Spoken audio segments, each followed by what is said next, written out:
Warning, the Dub Talk podcast contains language and humor that may not be suitable for younger audiences. Listener discretion is advised. Also, there is always the possibility of spoilers for anime series happening, so be careful while listening in case there's a series you probably haven't finished yet. And finally, we here at Dub Talk love little kids, but we would also rather not our homes turn into secret bases while we're gone. So, while we're at Chuck E. Cheese, please don't let any children turn our homes into secret bases. We like having a place to sleep at night. And with that, enjoy the episode.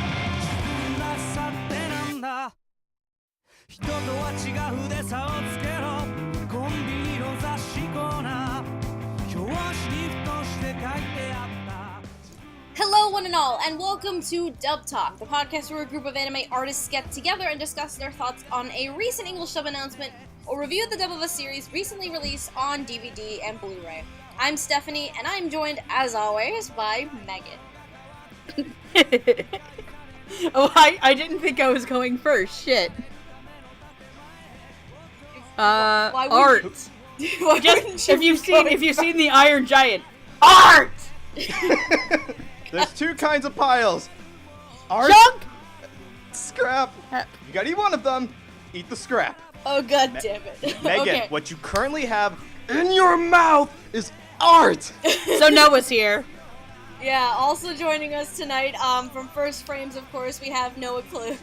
Aloha, gang. I've taken a break from my calligraphy, which I don't even know what that is, but I think it's taking the watercolors from your elementary school and splattering them all over a piece of paper to make makeshift letters in Chinese.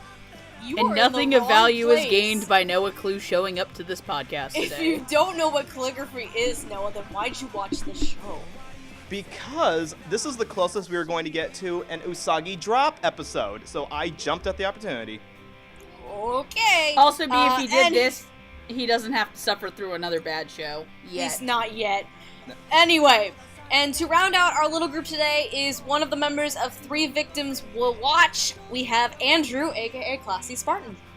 Hello everybody, I would like to introduce you all to the art review tonight on our glorious episode with my fellow art commentators and critics. I believe we all share a very tasteful, splendid taste in the more artistry in terms of watercolors, background So when do settings. we get to the Monster Girl hentai? Oh god damn it, no!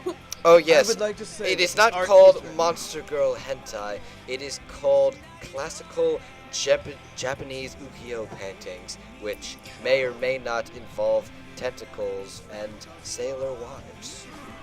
We are off to a great start. Wow. We So are were you off pulling to a that very- out of your ass, or did you actually look that up? I know that ukiyo is a thing, I don't remember what it specifically is. I believe Is that the one of like the squid going to town? here's Let's not that's called talk the what, about it right that's now. called the fisherman's wife. That is, I am also well versed in. I just like to say that when Italy comes over to my house to look at my high class art, he looks at the porn all the time. Oh god damn it. From that one Anyway, episode of Italia. I want to know something weird. what's weird, boss? I just realized this, Andrew. I think this is the first time that you and I have done an episode together. Has it actually been? Yeah. Wow, you might actually be right. Yeah. Even if I'm like, Roots, get out the charts. Roots will tell us if we're right or not. Oh Yeah. my god. Charmaster Roots, go through every episode and let's see if we end up together. We've I just been want doing so someone to many. draw I've us, been like, a in a bunch banner. of these lately, and I know. it's funny to me I don't realizing know that this is yet. the first time I've actually done one with you. That's really funny. That's funny. I realized I that just the other day, I'm want like, someone shit. to draw us a banner, and like in the banner, like I'm popping out of a trash can. Noah's in like the prison school garb. Hardy's riding a goat. Gigi's in a big fancy pimp chair with wine and men all around her.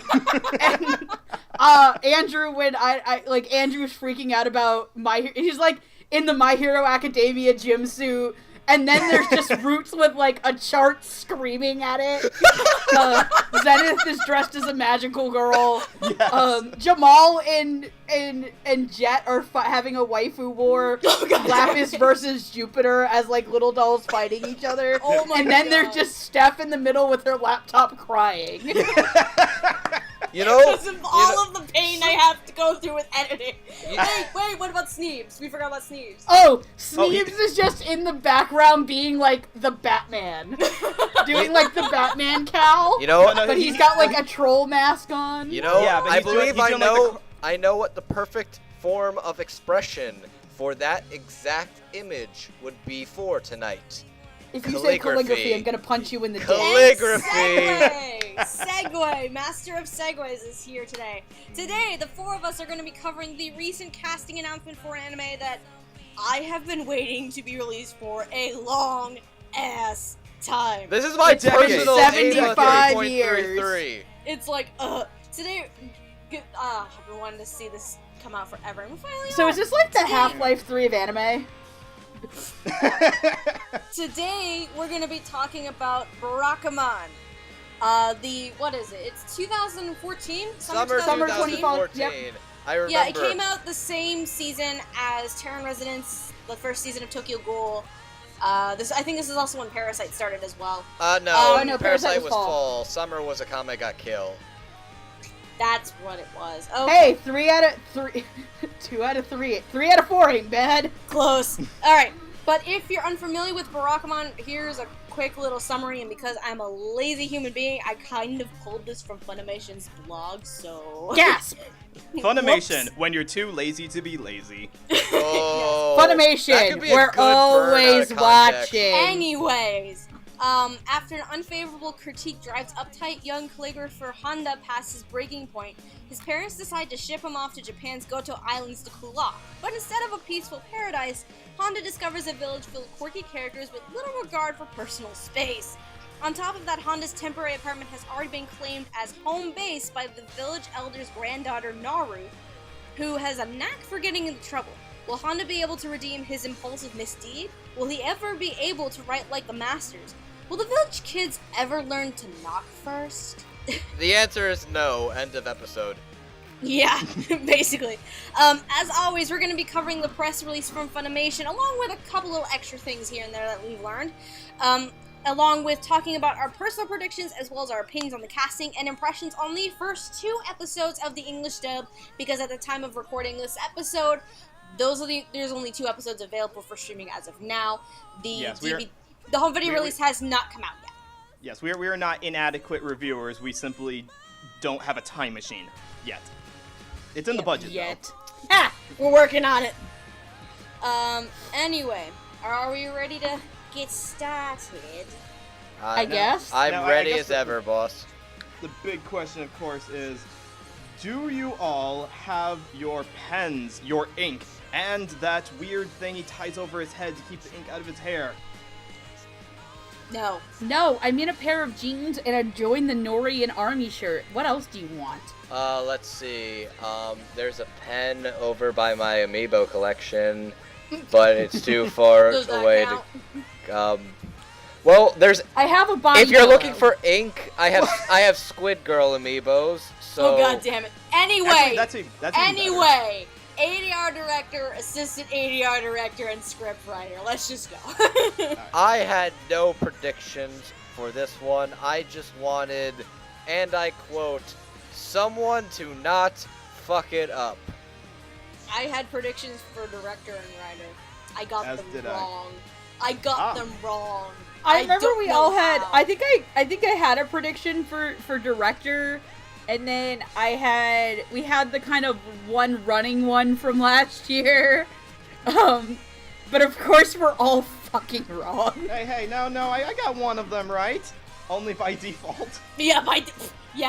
That's not getting it right at this point. That's just like I that did person have- putting in their taxes. I understand that. Okay, so we should probably clear up for the people listening. Okay, so Funimation has a couple of different people who are like routine, often ADR directing for a lot of different shows. So you can expect that they'll show up multiple times throughout the year. One of them, however, is so ubiquitous and shows up in just about everything that if he's not on there, you can put down a spot in your bingo card. Yeah, basically. But anyways, we'll get to him in a second. As for predictions that were incorrect, I had 3 director predictions, 2 writer predictions. My writer predictions, oddly enough, one was Monica Rial, the other was J. Michael Tatum. Keep in mind, I kind of made this prediction list initially a while ago. Right. I was trying to, on my own predictions, think of people who aren't currently busy with other script writing, and we got J. Michael Tatum doing My Hero Academia. I don't know if Monica Rial's doing anything. J. Michael Tatum's not doing My Hero. Doing My Hero. I'm sorry. Tatum's Assassination Classroom. I'm sorry. I got my shows mixed around. Well, here's the thing. Barakamon was recorded a long-ass time ago, and we didn't even know it. And we'll get to how we know that in a minute here. But I kind of felt, considering the show was rather comedic and had slice of life elements, at least at the time when I was originally making this list, I thought that Monica or Tatum's writing style could fit here. Director predictions, though, because here's the thing. I did not think that the default would happen. Because I didn't. If you've watched our show enough, you already know who the default is. Yeah. You thought it wouldn't be. You thought it would be someone Hi, else, Beth. but it was I, default. Yes. Also, speaking of that, hi Beth. Yeah. You know what? Fuck it. I didn't put Mike McFarlane here for a specific reason. Okay. Fuck it. We're just gonna say the director's Mike McFarlane. But I got one right. Yay. yeah. But that's like well, hold on. We didn't even finish prediction wise. I just said fuck it at this point, because if no one understands that the default director is Mike McFarlane, then we need to make sure that's clear. I didn't think Mike McFarlane was going to be the director for the show, because I didn't think Barakamon was going to be considered one of the top tier shows. Then Noreen came out, and we learned Mike McFarlane as a boner for farming. Yeah, but the 3 directors I picked, I thought they could probably have a hand in this. Joel McDonald was my first choice, because Assassination Classroom is a thing that exists. The first season, anyway. I made this list during the first season of Assassination Classroom. Then I also had Colleen Klinkenbeard as one and Caitlin Glass as another. Did anybody else have predictions for director or the writer before we go back to default world? I had director. Okay, what do you got? Because director, I remember last year we all were, like, when we were doing a lot of the broadcast stuff, we're like, gee, I wonder I think it was like after Death Parade, what is Charles Bolton doing? Oh, Zach Bolton? What is Zach Bolton doing? Yeah. So we all thought it was Zach Bolton. And then I remember this being a thing in the Dub Talk headquarters, which, by the way, right now is currently on fire.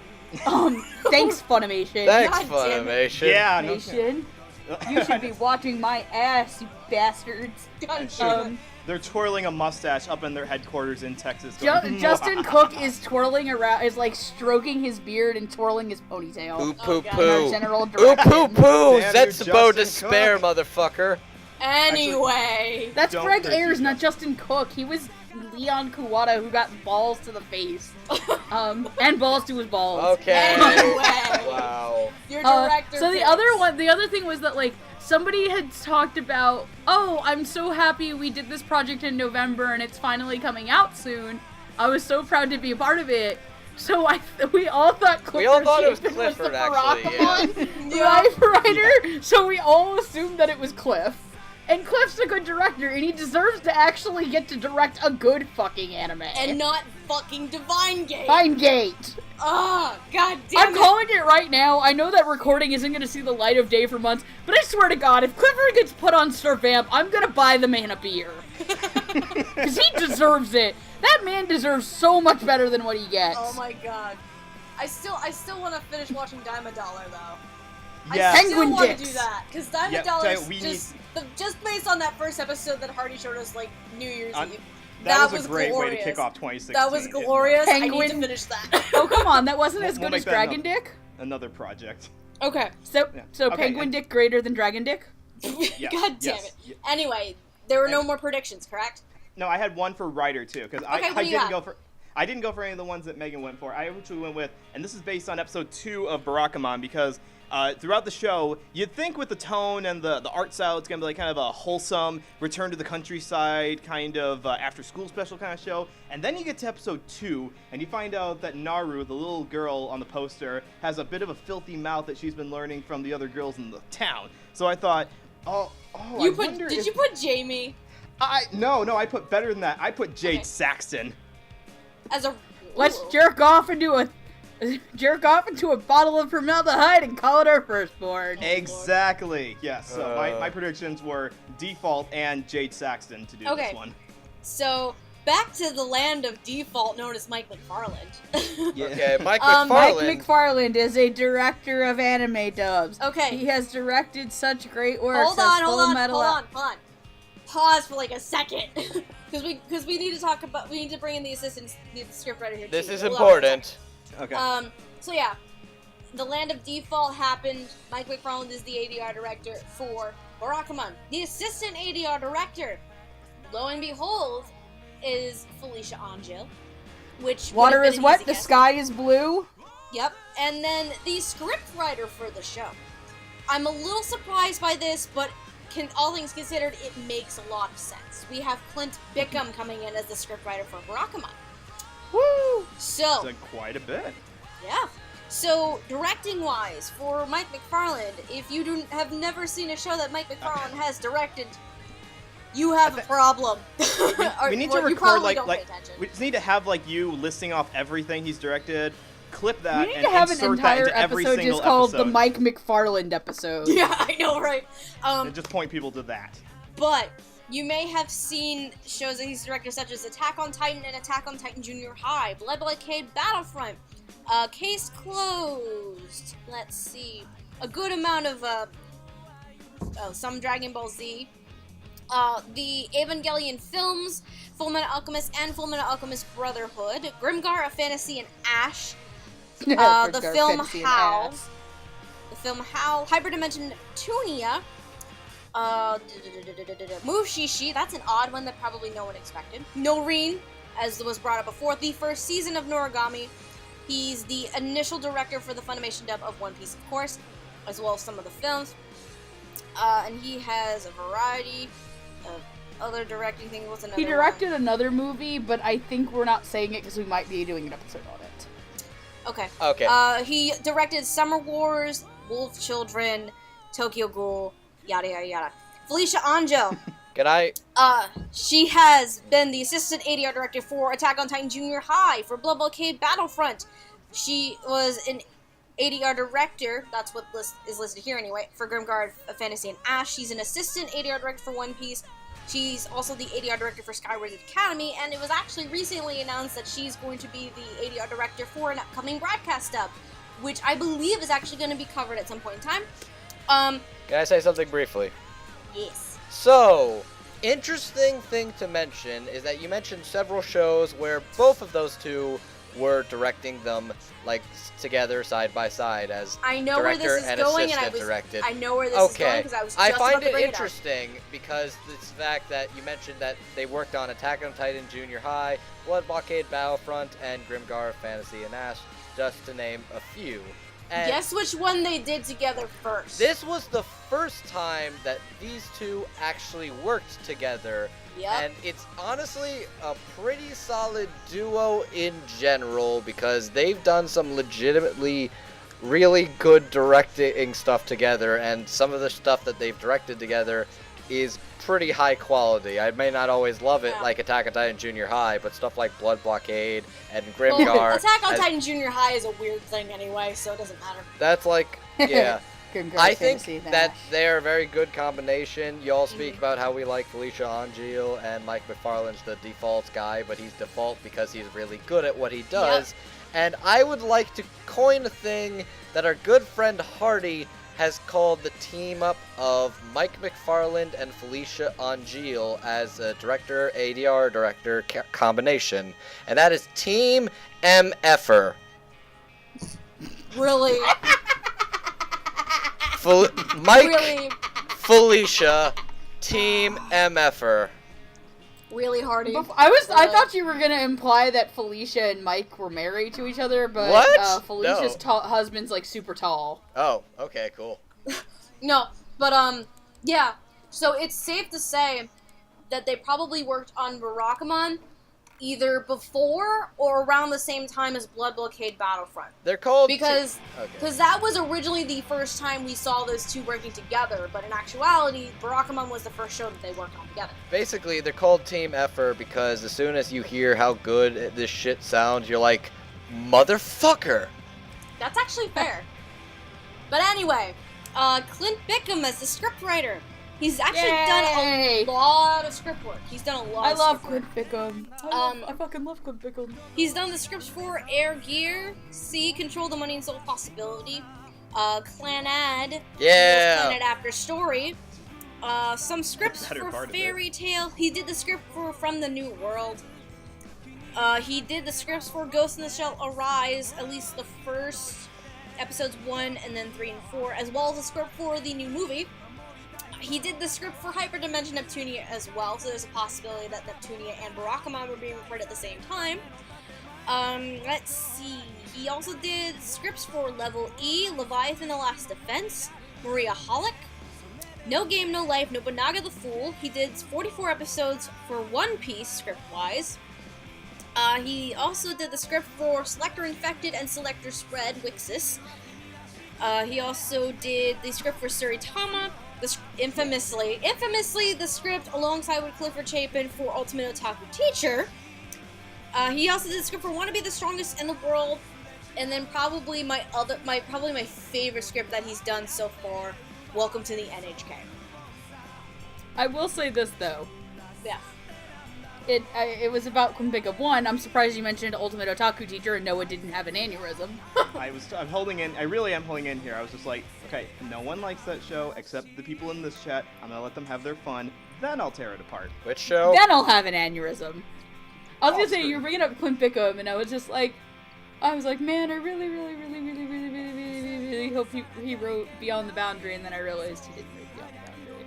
Although he does jump between Funimation and Sentai, so Yep. it could have happened. A lot of times you'll see Clint working with Sentai right now, but he does cross over into Funimation. Oh, rather now I frequently. remembered what I was thinking of. Because you mentioned Selector Infected Wixis. Yeah. I will say I have never watched the Wixis series, but it did cause one of my favorite all-time moments on Twitter. And when we talk about a certain character, I'll bring it up because it's about her. Oh god damn it, I know where this is going again. You know exactly where the story is going. Yeah. It never Okay. gets old for some reason. Never gets old. Anyways. Anyway. That Twitter post never gets old. Anyway, how do we feel about the directing and the writing for the first 2 episodes of Barakamon as of right now? Motherfucker. Yeah. That sums it up. Uh-oh. Oh, no. We have a dissenter. No. Usurper! I'll be I know you guys are on board with this all the way, so I will be that guy Cool. in the background who has quibbles. Quibbles I have, I say. I'm sure Okay, there's that probably guy some to Usurper. have. Just let's hear it. Okay, That but- guy, what do you have? I know, right? Okay, so I think a little bit of a problem is that this is a very Japanese show, and I don't just mean the original language. I mean, it's based in an art form that is pretty native to Japan. We don't have an equivalent to it over here, except maybe graphic design, because making money as a calligrapher, you first watch it and you think, so what? He's making money drawing letters. Okay, I will move to Sesame Street, and I will make a fortune drawing the letter C. But that's not quite what it is. The show actually goes out its way to explain why calligraphy is a really big art form. But it loses a little bit of that when you translate it from Japanese into English. It's kind of a hard thing that shows like Lucky Star or Oran or Haruhi had, when there's very Japanese things about it that just don't translate the vibe of it very well to English. Honestly, I can see that, but the thing I have about this with the show is, while calligraphy is an important part of the show itself, it's not the central theme. It's not, but it is essential to understand what it is if you're going to believe the lead guy's plight at all. Like, it would make more, like, to us, I'm not saying that they should have changed this in the adaptation at all. I'm just saying, in order to make it from Japanese to English, it has to how do I put this here? Retain a little bit of it, retain a bit of the humor style, or retain a bit of the emotions that came with it, just so that even if you don't know anything about calligraphy, which I don't, you can still get the vibe for the emotions just from the way the script is done. And this one is very, I guess it's a little too literal to the Japanese. Like I would watch some of the script. Some of the subtitles compared to the words in the English language, and it's like they're kind of a little too word for word on that. It needed to be a little looser in adaptation. Here's a couple points there. First, even if calligraphy is one of the central pieces that helps motivate and push the story along, you could take calligraphy out and put some other kind of artistic career or something in there. I can kind of agree with that. And a lot of the things that someone who is any kind of artist, they could go through a rough spot similar to what Honda goes through. Like, you don't have to necessarily just stick with calligraphy. Like, whether you're an actor or a painter or a musician, or heck, not even an artist at all, maybe there's a specific profession that you kind of just get stuck in this rut. I write shitty fan fiction of boys kissing on the internet. That is an art form in itself. That takes severe chops. I'm a digital film major and stuff. I understand the whole thing about not feeling your shit's good enough, not feeling like you're doing it anything good, not feeling like you have anything to offer. And I didn't know shit about calligraphy. Just the fact that this is a show, it is about calligraphy, but the central thing I feel it really is the artistic struggle. Exactly. Again, you don't have to just use calligraphy. You could apply it in a lot of ways. And then in terms of the script itself, because it is rather heavy in terms of calligraphy, I kind of think a much more straightforward script helps a lot more than the risk of, if you're going too loose with it, you're going to really lose people in terms of the calligraphy.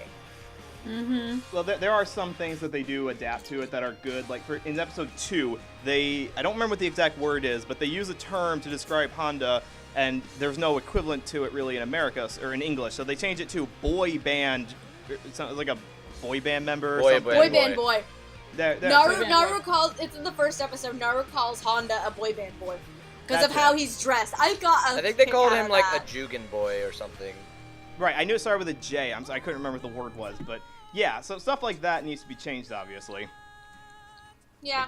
It's like, I think I may have been a little biased towards this to begin with, because you have a bone to pick with Quint Bickham over Ultimate Otaku Teacher. No. He wrote some of the better parts of Clanad, and he finally brought the Elfin Lead OVA over to America. So you know what? I have zero qualms with Clint just by himself. Well, Noah, have you seen the NHK dub? Of course. Well, Clint wrote that one. Just saying. He did. So there are some parts. I guess let me take one final example. We've all seen Erased, right? Yes. No. I've seen it. Oh.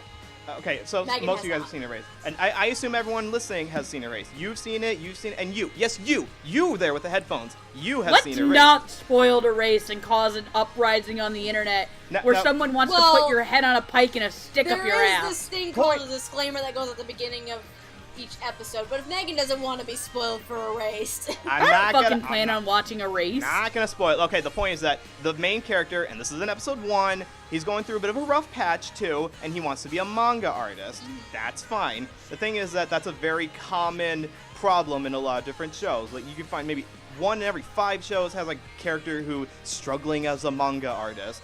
But calligraphy... When are we gonna get the show about the young girl struggling to be a stripper? Oh my god. They did. It was called Showgirls. Showgirl. Hey. Noah, your point. My point is that if the show's about something as specific as calligraphy, it must be, in a way, in the script, retain what the original Japanese did in making it accessible for even the non-calligraphy fights in the audience to get. And I don't quite get that from just the way that the script is written in English these first 2 episodes. I think, again, it's more of, like, if you're more into an artistic kind of field, that you'll definitely get it. Right. Because, I mean, theater major, Andrew's a digital film major, so we definitely got that. Right, So- I guess it's the problem is that there are plenty of shows that do have people struggling with their artistic problems. This one's Right. very unique in what its problem Yes, but is. even like with Erase, like the show isn't about his problem to be You're a right. manga artist. You're right, and that's good because that means that it doesn't spend all of its time focusing on that. You don't have to know anything about manga to get that part of the show. But this show is rooted entirely in calligraphy. The show's banner is written calligraphy style. Every episode starts with a title description in calligraphy. I just kind of consider calligraphy just to be just a small piece of A the plot bigger- device. Yeah, a plot device. Okay. In the more grand scheme of things. Okay, That's how so- I see the show. But everyone's gonna view it differently. But otherwise, for the most part, do we think the directing and the writing is rather solid? I mean, it's solid, and especially being the one, full disclosure, I've never actually finished Barakamon. I hadn't even watched an episode until the dub came out. For shame. Yeah, fuck off. That show's like 2 years old like now. It is ancient by now. It's practically a classic. Look here, I was too busy watching a guy get fucked over on a date and turn into his crying, screaming cannibal monster with tentacles.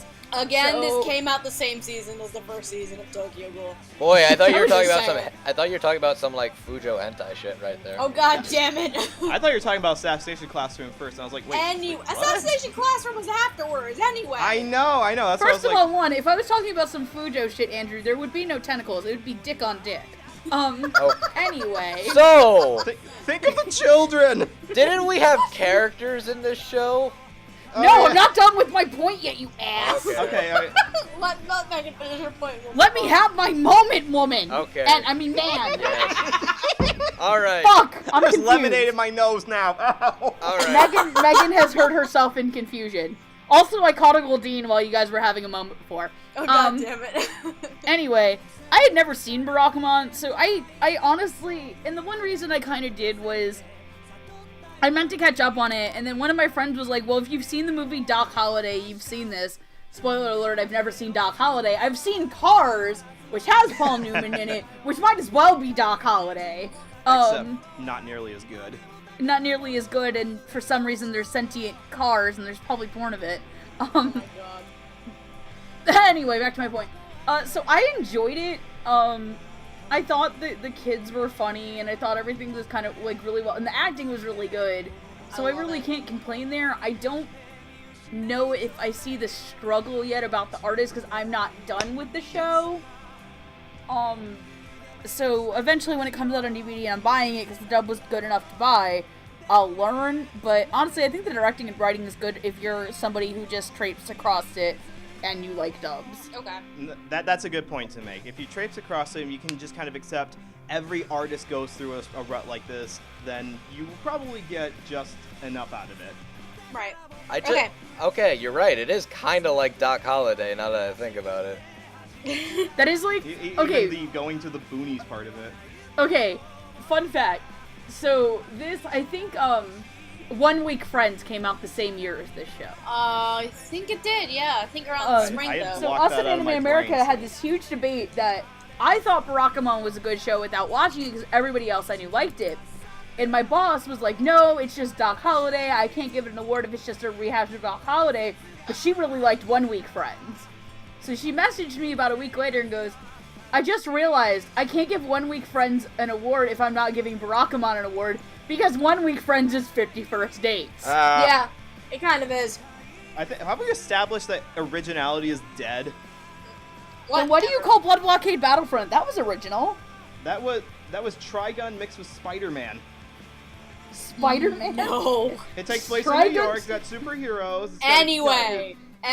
How do I look God eyes? Anyway, I think we have some characters to talk about. Yes. We do. Showgirls, Okay. the anime. So the majority of the cast that we have here, they're going to be paired off with each other. I think there's probably 3 characters that'll be left on their own. We're going to start with Kawafuji and Kyosuke. Bleh. Names. I freaking hate them. Kawafuji. BFF. He is essentially Honda's handler, for lack of a better term. He's Honda's impulse control. Basically. Kind of like how Steph is my impulse control. And Kyosuke, we don't encounter him in the first 2 episodes of the show, but he is basically a young calligraphy artist, much younger than Honda, and he's deemed as a prodigy, and he admires Honda a lot. He does come up a little bit, but Kyosuke also was not announced on the press release. The only way we do know who is cast as this individual is from the voice actor's own Twitter account. God bless Twitter, spoiling everything for everyone. Gotta always. love Twitter. Twitter, how I figured out Dawn Bennett was in a show recently. Okay, so predictions for Kawafuji and Kyosuke Kanzaki. I had 3 for Kawafuji and 4 for Kanzaki. I got Kanzaki right though. I got it right. I don't know how. My predictions are a question. Kosuke is a little kid, right? Yes. Well, He's probably any and all of my predictions, one of Chuck Huber's children. Oh my god. Because Chuck Huber has 8 kids. Oh my god. Does he actually? Yeah. Yeah. Okay, if you ever want to hear the best thing ever about Chuck Huber and his family, go watch the Okami-san episode 1 commentary, where he has to talk about padlocking his fridge. I will go do that now. Yeah, I've been meaning to buy that show anyways, and now I have even more of a reason. My friend showed me a couple episodes I love voice actors talking about their families. Like, there was one about Eric Vale's daughter that scared the living shitballs out of Justin Briner. Nice. Eric Vale birth controlled via telling stories of his own kids to Justin. Nice. God bless you, Because Eric they're Vale. like, there's 2 things that we know about kids. They're always covered in blood and boogers. Eric That's Vale actually preventing true, otaku unfortunately. from breeding And since there goes my 2010. appetite for my vegetables. Anyway, so you had predictions for these 2 characters. I had 1 prediction for Kawafuji, and I did not make any for Kosuke because I knew that we were just covering the first 2 episodes. So, for Kawafuji, I put everyone's favorite crossdresser, Josh Greel, because I knew we needed one Josh Greel character in the show somewhere, and I slotted him into this role here. I also had Josh That'd be Greel interesting. for Kawafuji. That would be interesting. High five through the screen, yes. Because, well, yeah. Ever since Princess Jellyfish, I kind of envision him as, like, the more popular best friend character in every show ever made. Okay. I will admit I did have Josh Greeley somewhere on my list. It wasn't Kawafuji, though. I put him as Kanzaki, Kyosuke. He's one of my 4 predictions for Kyosuke. For Kyosuke, I had Micah, and Kawafuji, I had Ian Sinclair. I had Ian Sinclair as one of my Kawafuji picks, actually. Interesting. They're all crossing with each other. That'll be interesting when we get further down this list. I may as well finish up mine. My 3 picks for Kawafuji. Mike McFarland was my first choice. For some reason, the character slightly reminded me of Jean Kirstein, so I figured that'd be a good pick. Ian Sinclair, I figured that'd be a fun role. And then I put the ever-wonderful Marcus Stemmick as my 3rd choice for Kawafuji. Hi, Drunk Uncle Marcus. For Kyosuke Kanzaki, I had 4 choices, but I'll leave out the one I got correct. So the 3 that I had wrong, Joel McDonald was one, partially because A, I thought Joel could fit here, but B, also because it kind of goes along with my prediction if Joel would have directed the show. Josh Greeley was my 2nd choice, then I had my 3rd choice, which was correct, and then my 4th choice was actually Justin Briner. I had Justin Briner here as Kyosuke Kanzaki. Nice. I think I added him in a little late in the game, before the announcement came out, though. Megan, did you have any predictions for these characters or no? No, because I had no idea who the fuck they were. Okay. All right. Fine. Like I said, is this character a little kid? Yes. They're probably one of Chuck Huber's many children. Okay. I guess my joke predictions are a goat found on the side of the road, and all of the booze I could be drinking. Okay. Anyway. Why would you leave that goat on the side of the road? That is perfectly good protein. Kawafuji needs a lot of booze for Honda because his whole relationship with him is Honda no, Honda yes. Honda no. Like I said, He have you ever seen the? Okay, to explain this comic, I always use the Kuroko's basketball version. Is dude, why did you tear all the sleeves off your shirt? My girlfriend's gone, and she's like 75% of my impulse control. Oh my God. Anyway, so That's me and Lilac right there. Yeah. So the two individuals voicing these characters, I'm gonna start with Kawafuji. So Kawafuji, everyone of course got this motherfucker wrong. Not a single one of you people would ever guess this one. Nope. Ever. Megan, did you get high recently? Oh my God! It is Date Commander! It is! I knew that name! I was like, is that Captain Weed? I was like, is that Captain Weed from Sarah? Okay. I'm so happy! I love Captain Weed! No. Okay, No, somebody's close. gonna have to No, explain this. Okay, No, okay. Megan, think Snow White with the red hair. He was also Captain Weed! Wait, he was both? You guys are both missing No, the big that's part. where Date Commander came Oh from! my God. Okay. Kawafuji Duncan Brennan. Duncan Brennan That's where voices that came from, you Kawafuji. tit. And if you don't know what the hell we're talking about, the original joke was in Snow White with the red hair, where basically for some reason the character he was voicing, the stupid joke was made and the song Because I Got High was sung out of nowhere. Okay, Hardy. I'll explain what the fucking joke is. Okay, so You if know you've that, never Edward. seen, okay, No, guys. Duncan guys, Brennan. guys. If I can find it on ANN. You guys are missing the most important role that this guy has ever been in, like beyond mortal's capacity. We'll get to important rules in a second. We're getting there, But Noah. anyway, while Megan is trying to find shit, I found it. Kyosuke Kanzaki went to my third choice, that being Austin Tyndall, and Austin was Austin the individual Tyndall? who revealed his role on Twitter. Because, Okay. God damn it, he's got to be in here somewhere. Okay, so here's the story of Date Commander. So, if you've never watched the Snow White with the red hair episode, for one, go watch it. Yeah. Second of all, if you've never seen Seraph at the End, go watch it, Noah. There is a character in Seraph whose demon weapon is literally an illusion-causing pipe. Yeah. So I like to call him Date Commander because I like to assume that it's not actually a demon thing, it's just really good weed. So what happened was, as we were doing the Snow White with the red hair episode, there's an entire arc about some fucking bird race or some shit. Yep. And he pushes Brina Palencia off of a tower.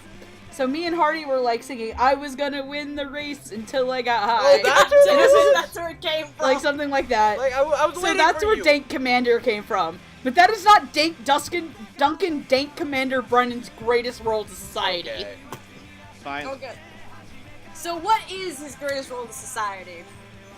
The greatest thing ever is something that has been a part of all of your childhoods without even knowing it. He is Chucky motherfucking Cheese. Oh my fucking Oh god, my what? Yes. God. Are you Every serious? Every time you have gone to a Chuck E. Cheese restaurant for any party, you were dragged to it, or you just really needed to get that Voltron ring that was behind the counter because you were apparently- Four lions become one giant lion.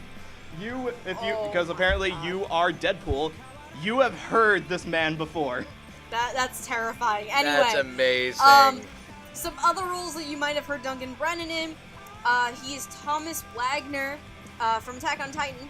He is also in, let's see, Blood Blockade Battlefront as a background role. He is also in Certain Magical Index 2, Dragon Ball Z, Dragonheart the Renaissance, Odeka 7 AO, let's see, Full Metal Alchemist, and Full Metal Alchemist Brotherhood, Future Diary, Who Good is Luck he in Full Girl, Metal Jay Alchemist? Usei, Last Exile Fam, The Silver Wing. He's Mr. 3 from One Piece. He's also in Samurai 7. He's in Seraph of the End as Goshi. Date Commander. Spice and Wolf 2, Tenchi Muyo War on Geminar, and a few other background roles in Tokyo Ghoul, Tokyo Ravens, and Yu Yu Hakusho.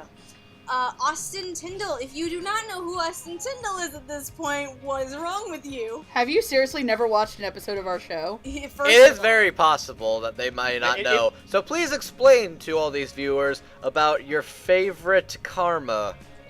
Ah. Oh god, Austin Tyndall. Other roles you've probably heard him in at some point in time. Karma Akabane from Assassination Classroom. Speaking of karma, we have Marco from Attack on Titan and Attack on Titan Junior High. He was also Accelerator in the Certain Magical Index franchise. He is also in... Oh god, this episode, I doubt it's happening. He's the main lead Tusk for Cross Ange, Rondo of Angel and Dragon. I'm thinking... Because fuck you, Sentai. You had to dub that over Haikyuu. Yeah, he's also in Danganronpa the animation. He's also in Dragonar Academy, Faulkner, Heaven and Earth. He is in Freezing Vibration.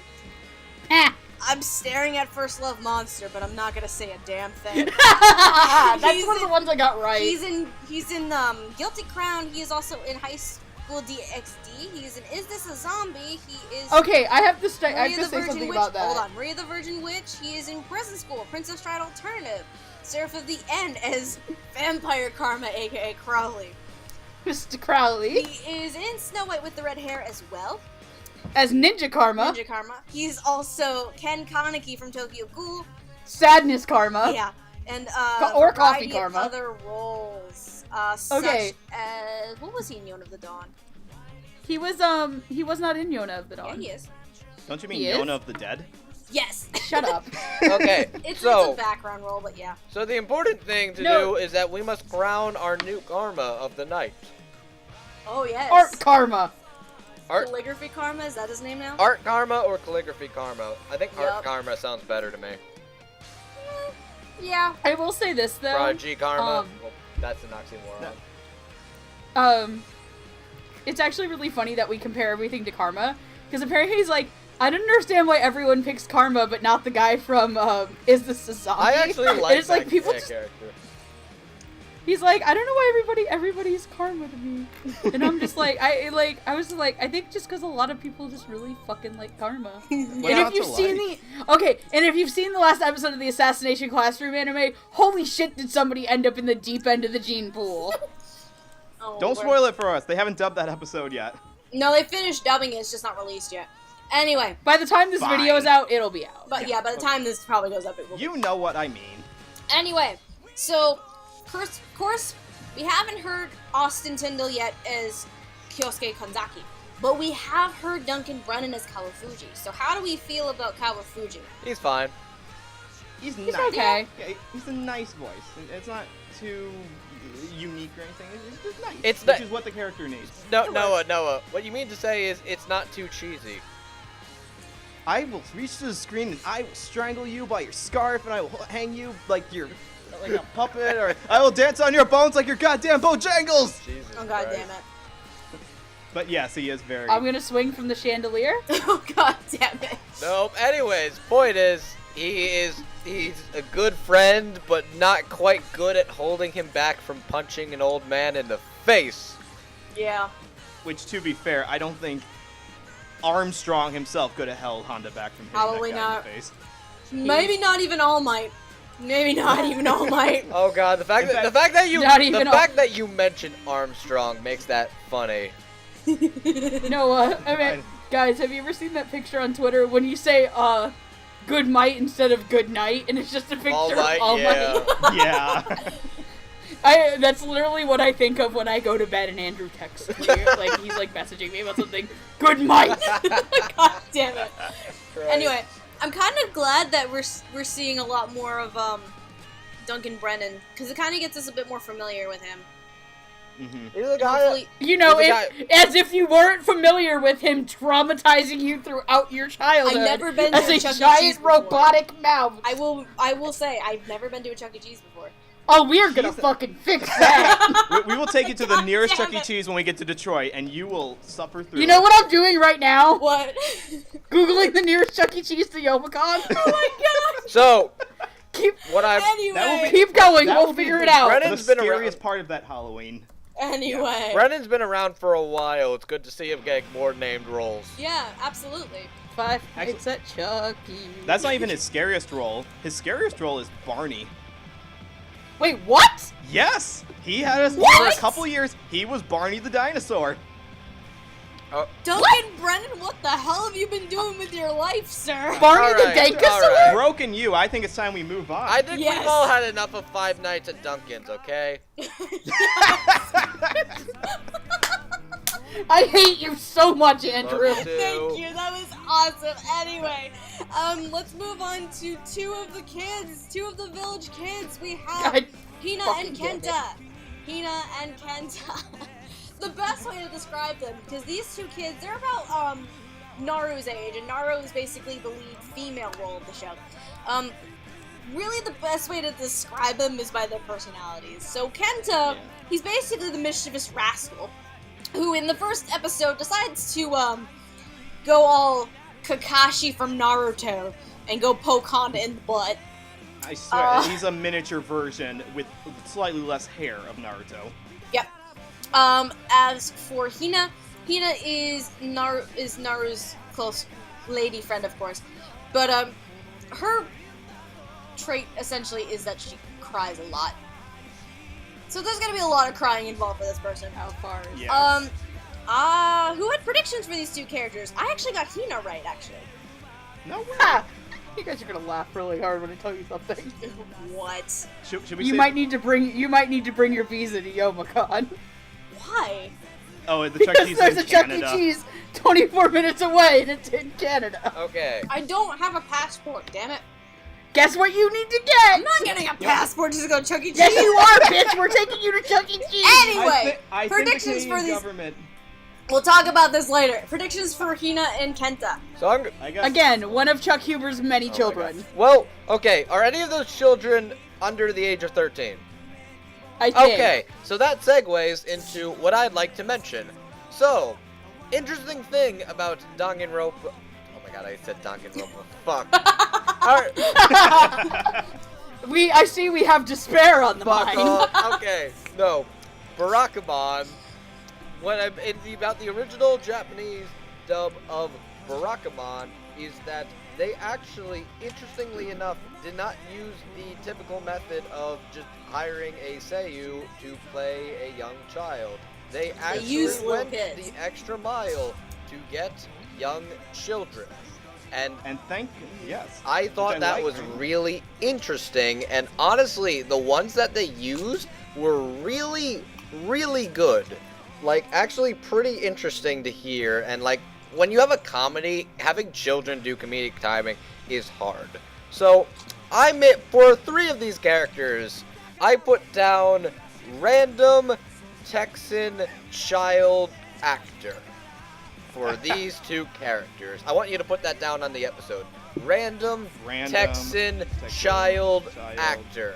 You can I'll put Okay. a picture of like kids. You can, Call you it a can day. put, No. What you need to do? Just what, put a picture of Just put a pic. Okay, question. Yes. If I send you a screenshot of it for Austin Tyndall, can you please put him dressed in the hillbilly outfit from the Assassination Classroom commentary?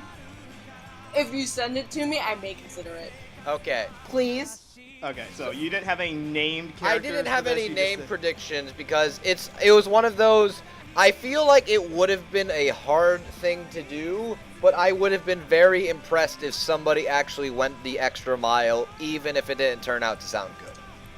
And you know what? I would agree with that. The problem is that I have not seen, except when they did Full Metal Alchemist originally, I have not seen them cast actual children in roles. And this is things like Summer Wars or... The reason actually, being Fruit because Basket. Al had literally 0 lip flaps to work with. Well, okay, in that defense, to take the other side of the defense, in Fruits Basket, the original dub of Fruits Basket, Aaron Dismuke and Kate Bristol are both in that dub, and that was That is before FMA. That is true. And Eric and Aaron had to match lip flaps in that show. So, but recently, like in the last couple of years, I personally can't think of a time, like even in Assassination Classroom I or can't any either. other show that had small kids, they didn't cast actual children in the role. So I went the opposite way, and I thought, let's get women who can voice small children. That's what to I play did the too. roles. Okay, so I got these both wrong, and Okay, so for Kenta, I thought of actually interesting you brought up Full Metal Alchemist because I thought I would have put Aaron Dismuke if he was still in the voice acting business as a little kid, but he's not. So of course we got to go with version 2.0 and put Maxie Whitehead in there instead. That's fair. Okay. That's fair. And for Hina, it's a really annoying character, but it's funny in the original Japanese. If anyone saw the Fairy Tail Zero episode that we did, you remember that we all had a big problem with the character of Zira in that show? And so I thought, let's get the voice actress who played Zira, see if she's gotten any better. So let's put Jeannie Tirado as the role of Hina in this show. Okay, so the star of Jeannie Grimgar Tirado Fantasy ass. Yeah. I'm about to say, Jeannie Tirado got better in terms of voice acting, but that's for Grimgar. She was good. Doesn't Jeannie Tirado play Apricot, aka Tits Master? In No, she doesn't. In what who show? the fuck is in Mallory Rodak. Oh, that's who Mallory that is. Roddick, yep. Oh no, Jeannie Tirado just liked my tweet about drinking to needing to drink to Neto J. Nice. Speaking of Anyway. drinking, who are the children? Hold on, Yeah. I haven't done my predictions. Okay. It doesn't matter. We're moving on. Asshole. Damn. No, go Screw ahead, you! go ahead. I'm running the show here. Anyway, my It's like a predictions Monty for Python Hina skit. and Kenta. Kenta, I had Ryan Reynolds. Hina, I had two predictions for. One was correct. The wrong one was Leah Clark. I'm sorry, I did you say almost Ryan had it. Reynolds? Ryan Reynolds for Kenta. Not the actor. No. I always have to be Not- reminded of that every Not time. Deadpool. Not Deadpool, Andrew. I would have loved to have seen that. Imagine an anime where Ryan Reynolds plays every character. There is a Deadpool and an anime, so it could work. Andrew, have you seen Arslan? No, actually. Shoot. What else is Ryan Reynolds? Have you seen Hitalia? Unfortunately, yes. Close enough. Good enough. She is I believe she is Latvia. I think so. Okay. In If Hitalia. you've seen Red Data Girl, she also voiced Wamia. Latvia, a country you think about so little you didn't even realize that This this is Latvia. Latvia. This is Latvia. I know the bit you're talking about. But you weren't even realizing that, and that's not Latvia. That's actually Belarus, and this is Latvia. Anyway, so the people who are voicing these characters, Kenta, I should have moved her over here. Kenta is voiced by Leah Clark. And Hina, the one I got correct. It's Laura Woodhull as Hina. No, it's not. Yes, it is. Yeah, it is. Yeah, it is. Wait, what? It is. Laura Hina Woodhull is Laura Woodhull. is Hina. Wait, what? Yeah. Then who is Naru? No. No, Oh, different no. No. Naru, Oh, Naru never is a mind. whole can of worms. We'll get to that. Naru. We'll get to Naru. Anyway, in terms of voices, in terms of other roles you've heard these individuals do, Leah Clark, you've heard her in roles such as Assassination Classroom, Baka and Test, Bamboo Blade, let's see, Black Blood Brothers, Certain Magical Index, Diamond Dollar, of course, Penguin Dicks. Death Parade, Dead Man Wonderland, as the, what was the line again? Let's jerk off into a bottle of formaldehyde formaldehyde and call and it call it our firstborn. Yep, Hummingbird. Someone, you're gonna get that tattooed on your forehead one day, aren't you? No, I'm not. No, I'm not. I'm only getting one tattoo, and it's a Tokyo Ghoul one. Of course. Anyway, she's also the lead for Eden of the East. She is Mavis Vermillion from Fairy Tail and Fairy Tail Zero. She is in Gonna Be the Twin Tails. She's in Last Exile Fam the Silver Wing. She is in Negima, Noragami Arigoto as Mayu. Oh, Noragami and Noragami Arigoto. She is the original Kobe for One Piece. She is in Peach Girl. She is in Princess Jellyfish, Ride Back, Romeo x Juliet, School Rumble, Shonen Maid. She's Blair from Soul Eater, of course. She's also in Spice and Wolf, Tokyo Ravens, Ultimate Otaku Teacher, again.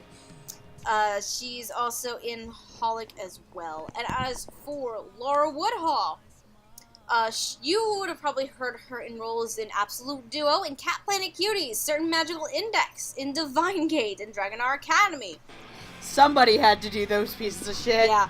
Dot Hack Quantum, Kami-sama Kiss is Bontamaru. Anne from Maria the Virgin Witch, she's in Makagata School Suite. She is in Pandora and the Crimson Shell Ghost Urn. She is Clara the Jellyfish. in Princess Jellyfish. I'm freaking dying here. She's also Candy in Psychopaths, which I think that is also a jellyfish. She is in Selector and... Laura Woodhull, voice of Jellyfish. Yeah, she's in Selector Infected and Spread Wixis. She's in Shakugan Shana 2. She's in Tokyo ESP. She's Hinami from Tokyo Ghoul. She is in Unbreakable Machine Doll, and she is the younger version of Yuki for Wolf Children. In terms of these two performances, I know you really only get to see Kenta in episode 1, and what you see of Hina is a lot of crying, but how do we feel about these two? Laura Woodhull was good at crying. Okay, so here's my quick review. Butt stem!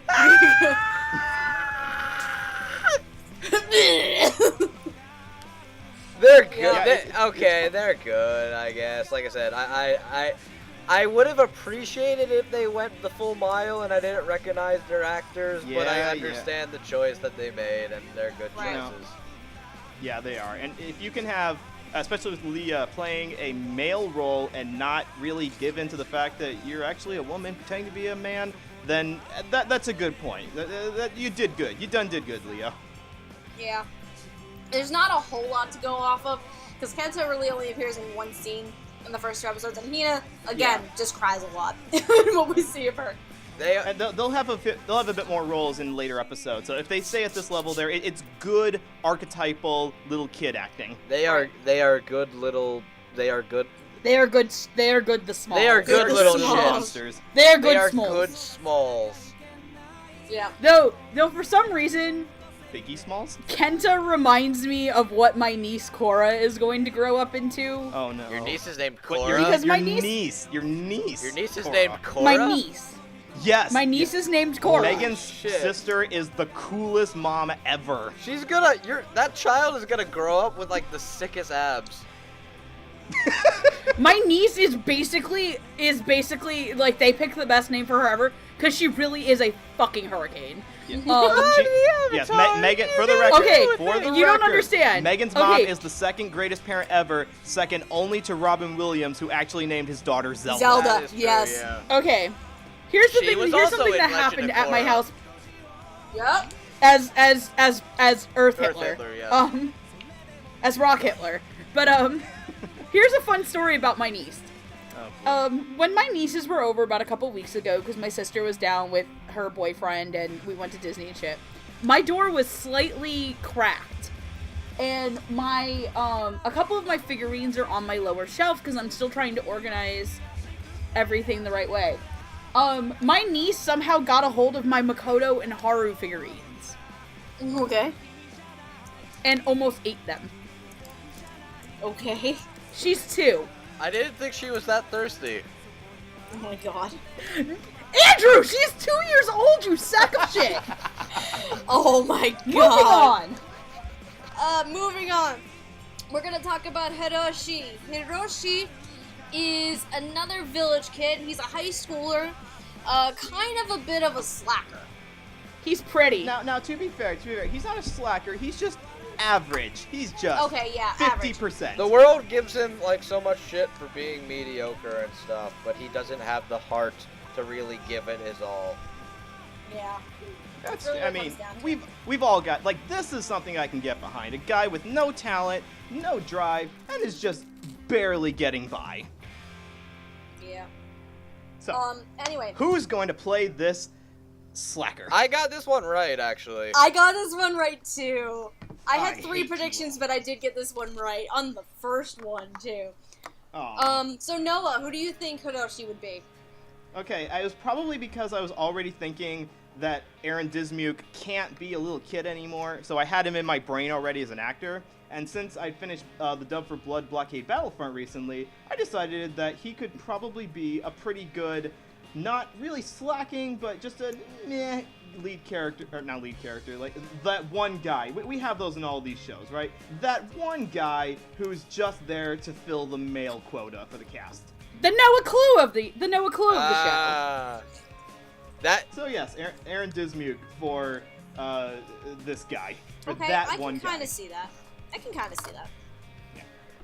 I Who'd you kind of went with in the similar vein as you, though. in terms of the actual tone of voice, a little bit different than what you went with for Aaron. I had 3. Again, I got the first one right. My other 2 were Micah Solasan and Rico Fajardo. I also had Micah as my other second one. Okay. That is a Fuck it, I would have guessed Justin Briner. You probably would have. Well, Now, see, Yep. I had made Wheel of Boyfriend. Turn. Turn. Jesus Christ. Okay. Now I know Anyway. this is wrong. To quote 50% off, I would do anything to you, Haru. I mean, for Oh you. my god. Okay. After editing that Your Lie in April episode, I had to listen to you referencing 50% off like 20,000 times. Okay. So, By the way, the new episode was fucking glorious. anyway, can I say who it is? Because Well- we know well- that I gloriously fuck up this name. Well, it is funny that one of your predictions earlier was for Justin Briner, because we can easily say that, I actually know how to pronounce his name, I think, that Hiroshi is played by none other than Clifford Chapin. I was gonna say his name. I How always do you say- fuck his name up. That's one of my other Andrew, favorite I Twitter wanted- moments I of all wanted time. Lilac to mispronounce it. God it's so damn funny it. hearing her mispronounce it. I saved name you! I saved you. Aw. I wanted to try it though and see how bad I could do this, but Clifford Chapin. Chapin. Got it. I swear to God, I've got it this time. Clifford There's a new Chapin. tongue twister. It's gonna slip though. It's gonna slip. I swear to God. Clifford Chapin. If you have not heard this individual before, he's definitely been a big up and comer in recent years. You've probably heard him in roles such as Assassination Classroom, in Attack on Titan, and Attack on Titan Junior High as Connie Springer. He's also in Springer. Certain Magical Index and Railgun, Defrag. He's in Dimension W. He is in Divine Gate, that mess that he ended up directing. Because someone had to do Yep. it. He is also in Fairy Tail Zero. He is fucking Mikhail from Gangsta. I will never understand You how will that never, happened. you will never cleanse your palate of that voice. Oh, I don't know. He did step in for Orion Pitts as Ronta for Grimgar Fantasy and Ash for the last third of the series. He is also in Heroic Legend of Arzan. He's in Laughing Under the Clouds, Lord Marksman and Vanities, My Hero Academia as Deku, you Bakugo. piece of shit! I love Wait, that. what? I love that role, by the way. Wait, what? Deku, you piece of shit. He's Bakugo. Oh, He, oh. I'm just like, why are you calling somebody a piece of shit? What did I ever do to you? He's also Besides love you and torment you with Love Live. Oh, He's God. also in Noragami Arigoto. He's in Princess Stride Alternative. He is also in Prison School. He's in Psycho Pass 2. Robotics Note. He is in Snow White with the red hair. He is Hide from Tokyo Ghoul and Tokyo Ghoul Root. He is the lead Harutora from Tokyo Ravens. He is an Unbreakable Machine Doll. He is in World Break Aria of Curse for Holy Swordsman, and he is also Yoon from Yoon of the Dawn.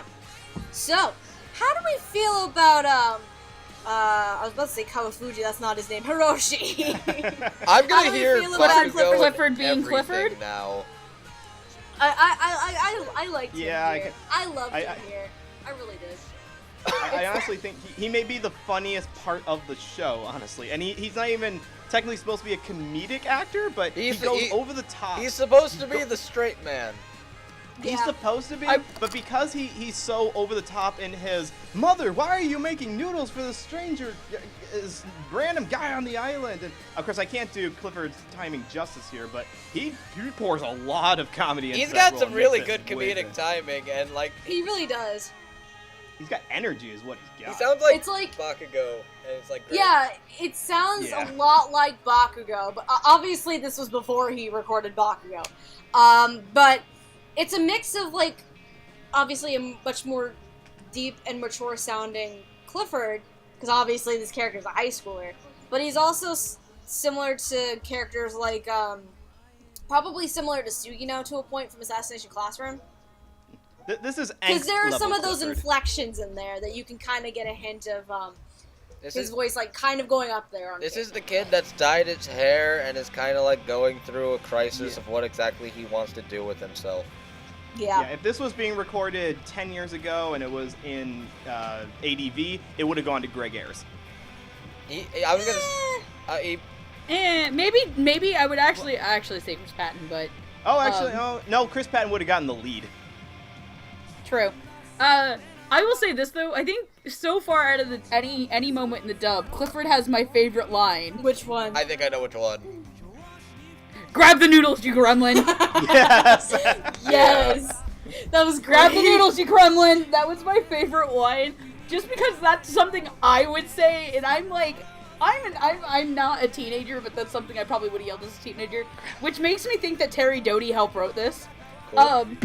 Because Terry Doty refers to children as gremlins. Always Also, busted. Terry Doty is life goals. Well, it's pretty faithful to the Japanese in that part, as far as the wording goes. But I just love it. Grab the noodles, you gremlin! yeah, basically And I every like scene- lost my shit. Yeah. Uh, And I think we'll get into more of why he's the funniest character in the show when we get to the two main leads. But Yeah, yes, I think personally Clifford's probably one of my favorite performances in the dub so far. I actually 10 thumbs up for Clifford. think he also plays a really interesting character too, He does. because there's a scene where just like they're shooting the shit while the guy's passed out, and basically Clifford's character, Hiroshi, his initial assumption of Honda is he is the guy prodigy, born with talent, doesn't have to try hard, doesn't have to work hard, while he sees himself as the guy that has to work hard and it doesn't get him anywhere, so that's why he half-asses it, because he's like, it's not worth it anyways. And then, Right. He lays his soul out to an 8-year-old for some reason. Yes. I mean, honestly, Because- kids can listen. Okay, no, like you haven't ever laid your soul out to your son before. I have, but he gives very valuable insight. Anyway, the point is, his opinion kind of changes once Naru goes into this dark room. His dark room, this dark room, which is full of hundreds upon hundreds of scrapped artwork from Yep. Honda. Hello, And this darkness, is my old friend. this is a Yeah. guy who basically every time he does his art, he's so like afraid of himself that he like pushes himself to his absolute peak, that he kind of like Yep. does this, drives himself mad, has to practice, has to improve over and over and over. And Honda will make himself sick over this work, which the second episode Art! does delve into. Which that is something that everyone who has been in a creative field can probably relate to. Absolutely. As editors, yes. Yes. And As video editors, hell yeah. yeah, there's actually. It reminds me a lot of that scene from Your Lie in April where they're playing the Sleeping Beauty waltz, and what's her name? The little sister character. She basically. Nagi. Yeah, Nagi. Yeah. She basically makes it. I'm on like episode 13, by the way, so don't say anything too much. Don't spoil it for him. I won't spoil what happens, but she basically says into her own brain, I played until I passed out. I threw up, but I kept on playing. I'm exhausted, but I just want to keep playing the Yep. song. That is something that they kind of do get across very well as far as Honda's plight in wanting to. By be the way, very that good. is. By the way, Andrew, that is my favorite. That is my favorite song moment in Your Lie in April. Sleeping Beauty The Waltz. Sleeping waltz. Beauty waltz. Do you know what episode? Sleeping Beauty Waltz. 18. Got 18. it. Okay, thank you. I have listened to that so many times at work. Anyway. Yeah, I actually have that on my phone. That and Love Sorrow. Of course. From the show. Okay, Of course, I was familiar with that song before you people because I watched Puppet Tunes and they had a segment devoted to Hey Sleeping Noah. Beauty. Hey Noah.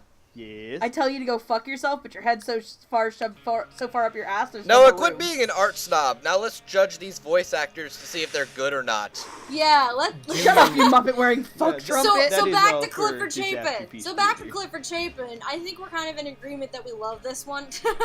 Yes. I think we're in agreement that we love his performance here. Also, I'm sorry for calling Noah a Muppet wearing fuck trumpet. Honestly, I'm not. Anyways, I've got words for you, Megan, but we'll wait till November. anyways. I love you, Good Noah. job, Cliffy C. Cliffy C. Yo, it's me, Cliffy God C. damn it! Moving on. No, moving The whitest on. guy in the flower round D. God damn it! Can we move on to Miwa and Tama now? Yeah. Sure. Let's Go. move Moving on on to to the Miwa two and Tama. high school girls, all for me. High school girls. High school They're girls. technically in middle school. Yes, actually. Middle school girls. But Oh aren't god. they technically in middle school because Hiroshi is in high school? Calm yourself, but that Boingo, doesn't- Boingo. God damn it. Anyway, Miwa and Tama. Miwa, I guess you can kind of see her as like the ditzy athletic kind of girl, but then Tama Adai, The yaoi fangirl. basically Megan. Yeah, she's an aspiring manga She's author. me. She's got good and- taste, noted by that- the way. An aspiring manga author that we kind of find that part out by episode 2, but things get a little bit weirder for her character. I think in episode 3 actually. She has good taste in manga, by the way, and that's because the ones that she was carrying in her flashback, she's carrying Full Metal Alchemist and Soul Eater, and the reason she's carrying those manga is because Barakamon was published by Square Enix, and so were both Soul Eater and Full Metal Alchemist. Fun fact. I was wondering if that's there was a interesting. reason for those two being. Today I learned. Yes, they were the Anyway. same magazine, or same publisher. Predictions for Miwa and Tama. Uh, I got these wrong. I also got these wrong. Anyway, 2 random teenage girls from Texas. okay, Well, you're not wrong. you're not wrong. To be fair. However, so who wants to go first with their predictions? For Miwa and Tama. For Miwa, I had 2. I had Alexis Tipton and Megan Shipman. Okay. Excuse me. For Tama, I had Leah Clark and Tia Ballard. Interesting Now- choices. Now, Noah, how I'll about you? segue into that because for Tama, I had 1 for both of them. Tama, I also put Leah Clark, and there's a specific reason for that. It may have been the same one that you did. We're all familiar with a classic piece of animation called Princess Jellyfish, and there happens to be one character in that show who is also a aspiring. Well, she's an artist who is into older men. Oh, I wasn't so even she's like thinking Oh, of that, but she's you're like totally the, right. Yeah, and so I she's forgot the. about that. That is the. I can't remember her name. It's like. Oh, is she the otaku Gigi that's into Yeah. old men? Yes. I was gonna say, okay, there's this one otaku in Princess Jellyfish. Which one? Well, she's an introvert one. Which one? Well, she lives. She's the one that there's the one that's into old men, the one that's into trains, the one Tsukimi who's into jellyfish, Mayaya who's into War of the Three Kingdoms, and then the one who's into the dolls. Yes. So and so Leah Clark plays the one who's And then into there's the yaoi old writer. men. And so I thought Leah Clark could play this one because the two character inflections and their attitudes in the show are pretty similar to each other. Okay, and who did you have for Miwa? I don't quite remember why I put you here, but it's probably because I didn't have her anywhere else on the cast list. I threw in a Monica Rial for Miwa. Okay. Okay, fair. So what I had 3 for Miwa and 2 for Tama. Tama, I had Felicia Angel and Maxie Whitehead. Maxie probably because a couple months after I initially made my list of predictions, I rewatched Princess Jellyfish, ironically enough. Yay! And I was like, didn't that show need a proper ending? That show needed a proper ending. Can we There's talk a about manga. how There's a manga. Can we talk about how the ending theme for Princess Jellyfish is the fucking best ever? Yes. It really is. The animation for Love, that is love the best is coming ever. back. Love, I love that band. Anyway, that's who I picked for Tama, and then Miwa, I had 3. I had Brina Palencia, Caitlin Glass, and then my third choice was Alex Moore. I think Alex Moore I kind of put in there after... Please cast Alex Moore and more I think- things, because I love her. I think it might have been after Seraph is why I put her there. As Wasn't Mitsuba. Alex Moore also in Pandora of the Crimson Shell as well? Yes, Yes, she she was the newspaper reporter who That's kept it. getting run over. I just remember her name sounded familiar as someone who I Yep. really liked, and that's where it was. But anyway, we're all kind of wrong, except Wait, for did Megan. Except for Megan, she's close. She's close. So Tama, we're gonna start with Tama. Tama's being voiced by Afia Yu, which is a natural choice right there, honestly. Miwa, this is a name that has never been brought up before. Never. So may we introduce you to Miss Lindsay Hale, who is the voice of Miwa. And So- has the most amazing hair on her ANN page, I'd just like to say. Hang on, I need to look that up. Yes. I need to look this up Look now. it up and tell me Awesome. that's not the most amazing hair It's you've ever awesome. seen. Does she have an undercat? though? Okay, my god. I don't know what Anyway. that means. In terms of other roles you've heard these 2 actresses in, for Afia Yu, it's funny because you mostly hear Afia as little boy characters, though she's been breaking out of that a lot more. She's Nakamura from Assassination Classroom. AKA Megan's spirit animal. The female version of Tyndall's Karma. She's also in Divine Gate, that piece of shit. That is some amazing hair. Holy fuck. Yes, isn't it? Afia is also in Guilty Crown, Mikagata School Suite. She is Rita in Rage of Bahamut. She's in Robotics Note. Megan's gonna have to tell the story. She's Yuzuki from Selector Infected Wixis. The story that will never be old. Holy shit, that hair is bitchin'. It's almost as bitchin' as mine when I do mine. Lilac, seriously, doesn't my hair like go the exact same color when I dye it? Kinda, yeah. So here's how we start this. Avia, you, and Micah Solusan. No, this is my fucking story. Okay, Back the hell off. Okay, so for those of you who don't know, and live under a rock and have never watched this show, or have realized, Afia Yu is married, engaged, symbiotic relationship with Micah Solasad.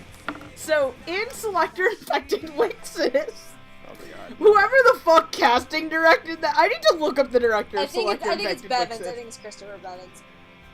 I need to look that. I'm sorry, I have to. I think it's Bevins. Hold on. I'm pretty sure it's Bevins. I can tell you in 2 seconds. It's Bevins. Okay. It is Christopher Bevins. So Christopher Bevins deserves like the troll Oscar for this. Christopher Bevins thought it was a fun idea to cast a pair of twin siblings who have a slightly incestuous feeling towards each other as Afia and Micah. Which is hysterical, by the way. Yep. So, if you don't know, every so often on Twitter we have like National Ice Cream Day or National Cat Day. So one of the national days was National Siblings Day. No. And all Afia posts was hashtag National Siblings Day. I love you, bro.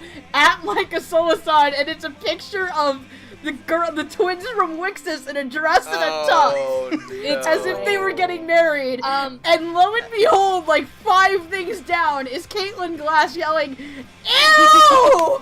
And the moral of the story is incest is wincest. Yes. If you want to put your sister to the test, incest. Anyway, yo, a couple of fuckers need Jesus. Guys. This is why Japan back. and America are Bring it separated back. by an ocean. Bring it back. A couple other roles for Afia Yu, just so you know. She is in Shoei Rock, and she's also the lead Chihiro for Shonen Maid. That's probably one of her biggest roles to date, alongside with Nakamura from Assassination Classroom, I think. Let alone directing Ass Class through its Feels Fiesta. Yeah. Anyway, Lindsay Hale. She is actually really new. I could easily go through all of her credits. Attack on Titan, Barakamon, The Boy and the Beast, Dimension W, N-Ride, Fairy Tail, Heroic Legend of Arslan, Noreen as Minori Nakazawa, Noragami, One Piece, Rage of Bahamut Genesis, The Rolling Girls, Selector Infected and Selector Spread, Seraph of the End, Vampire Reign, Sky Wizards Academy as Amy Mustang, Terra Residence, Tokyo ESP, Ultimate Otaku Teacher, World Break, Aria of Curse for Holy Swordsman. That is all of her credits right now. Cool. So she's still fresh. Which one is which which again? The glasses girl Lindsay. is Afia. The sporty girl is Okay, Lindsay. good. And let me So Afia basically just keeps playing me, the anime characters. It's not a monotone voice that she pulls in. It's a very believable high school girl infatuated with the world of the boys' love that we all love so much. So she did good on that. Bigger props can be given, though, to Lindsay, because I'm surprised she hasn't been in any bigger roles, because she pours in a lot of youthful energy into this one performance. Yeah, there's a lot. Miwa as a character in and of herself has a lot of energy.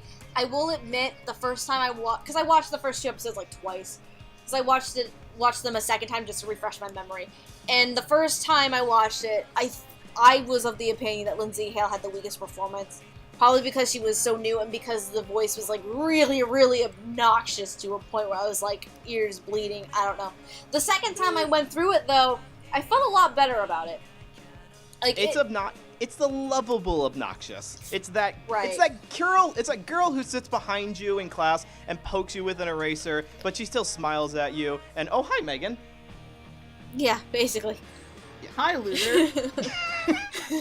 Anyway, yeah, I'd have to say it took me a minute to get adjusted to Lindsay Hale, because she's a voice I've never heard before.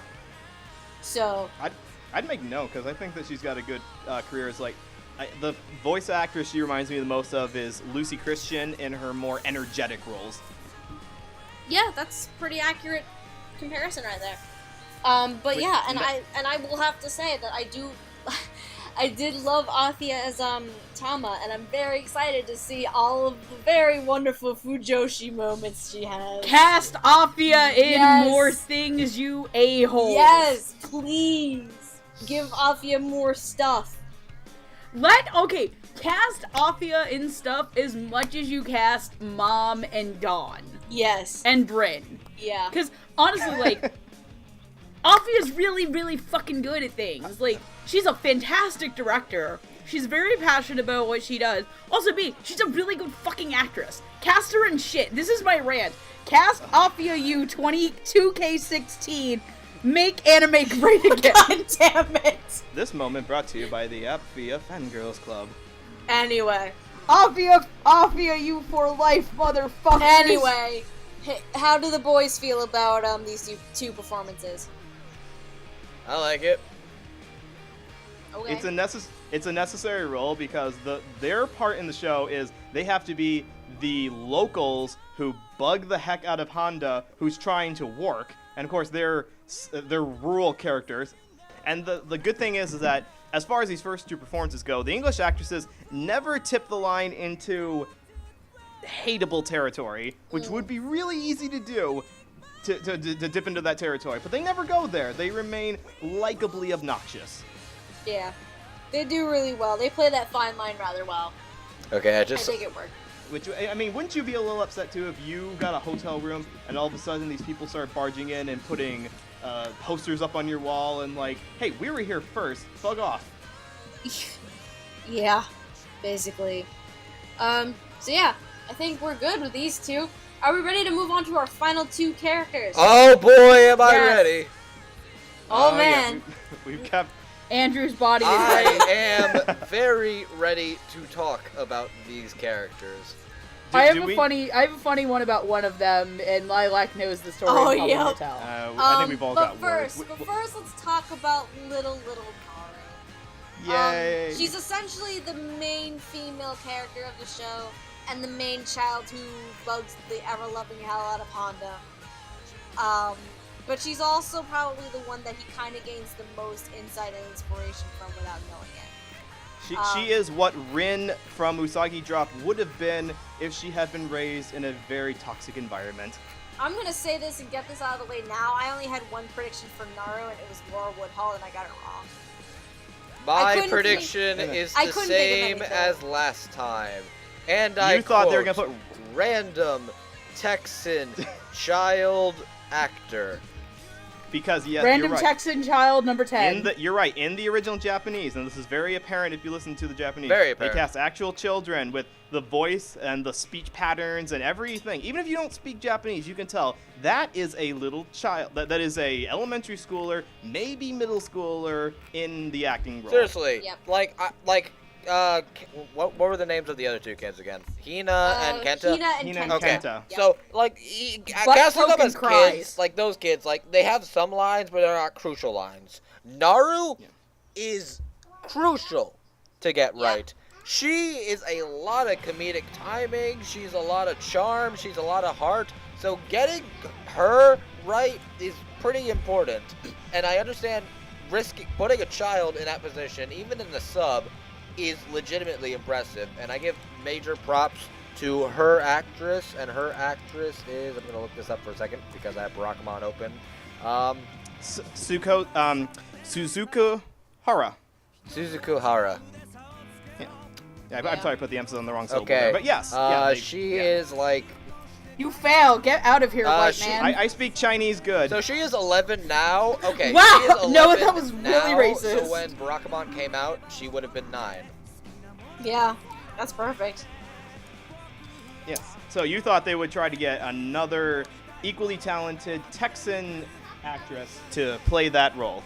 actress or child actress. It's like I feel like depending on who they casted for the actress, I would have been okay, but I kind of want to see them go the extra mile like I did with the other characters.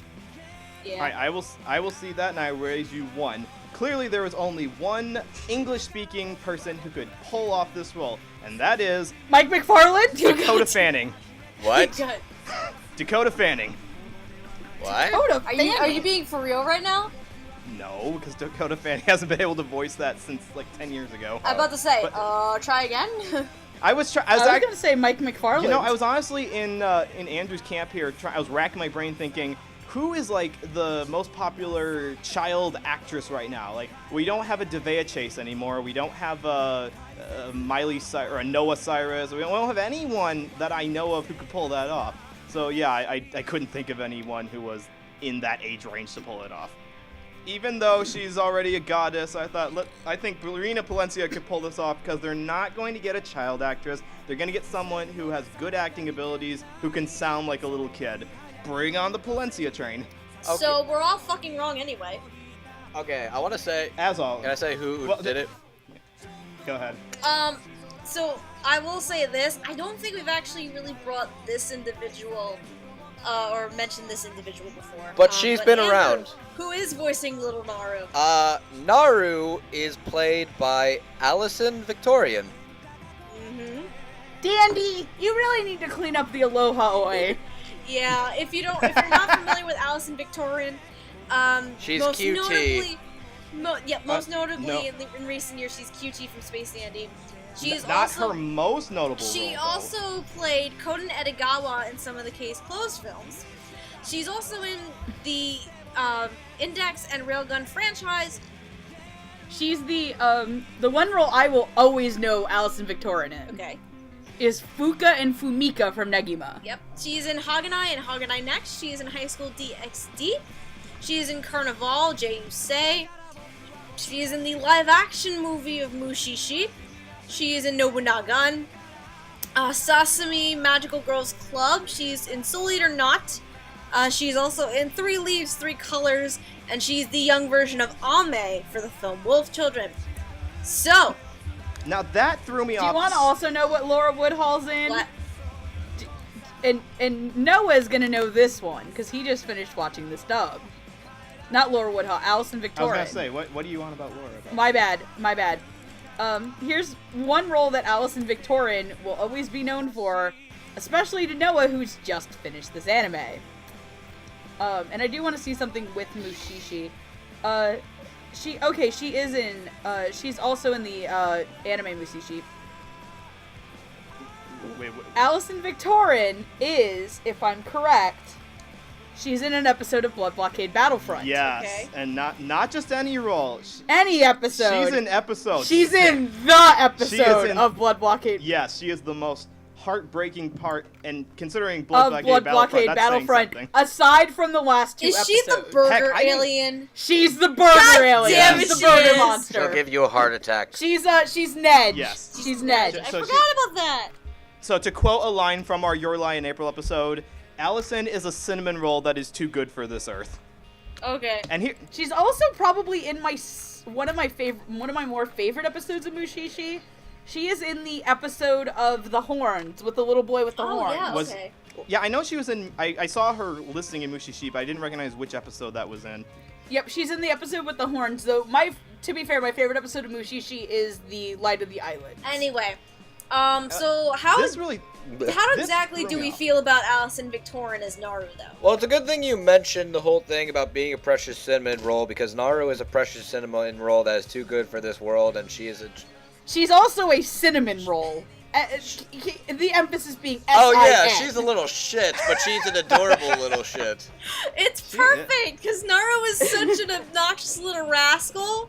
Yeah, see, And- this is why the casting, why you listed the cast listing, what Allison's done before threw me off, is that she was Ame, young Ame in Wolf Children. So Yep. basically, she got to play Ame before his balls dropped. Yes. And that, And the- complete and the opposite. version Okay, of she got the- to play Ame before Ame became a... Yeah. Yeah, All before right, Ame, all she was Ame before it turned into Micah.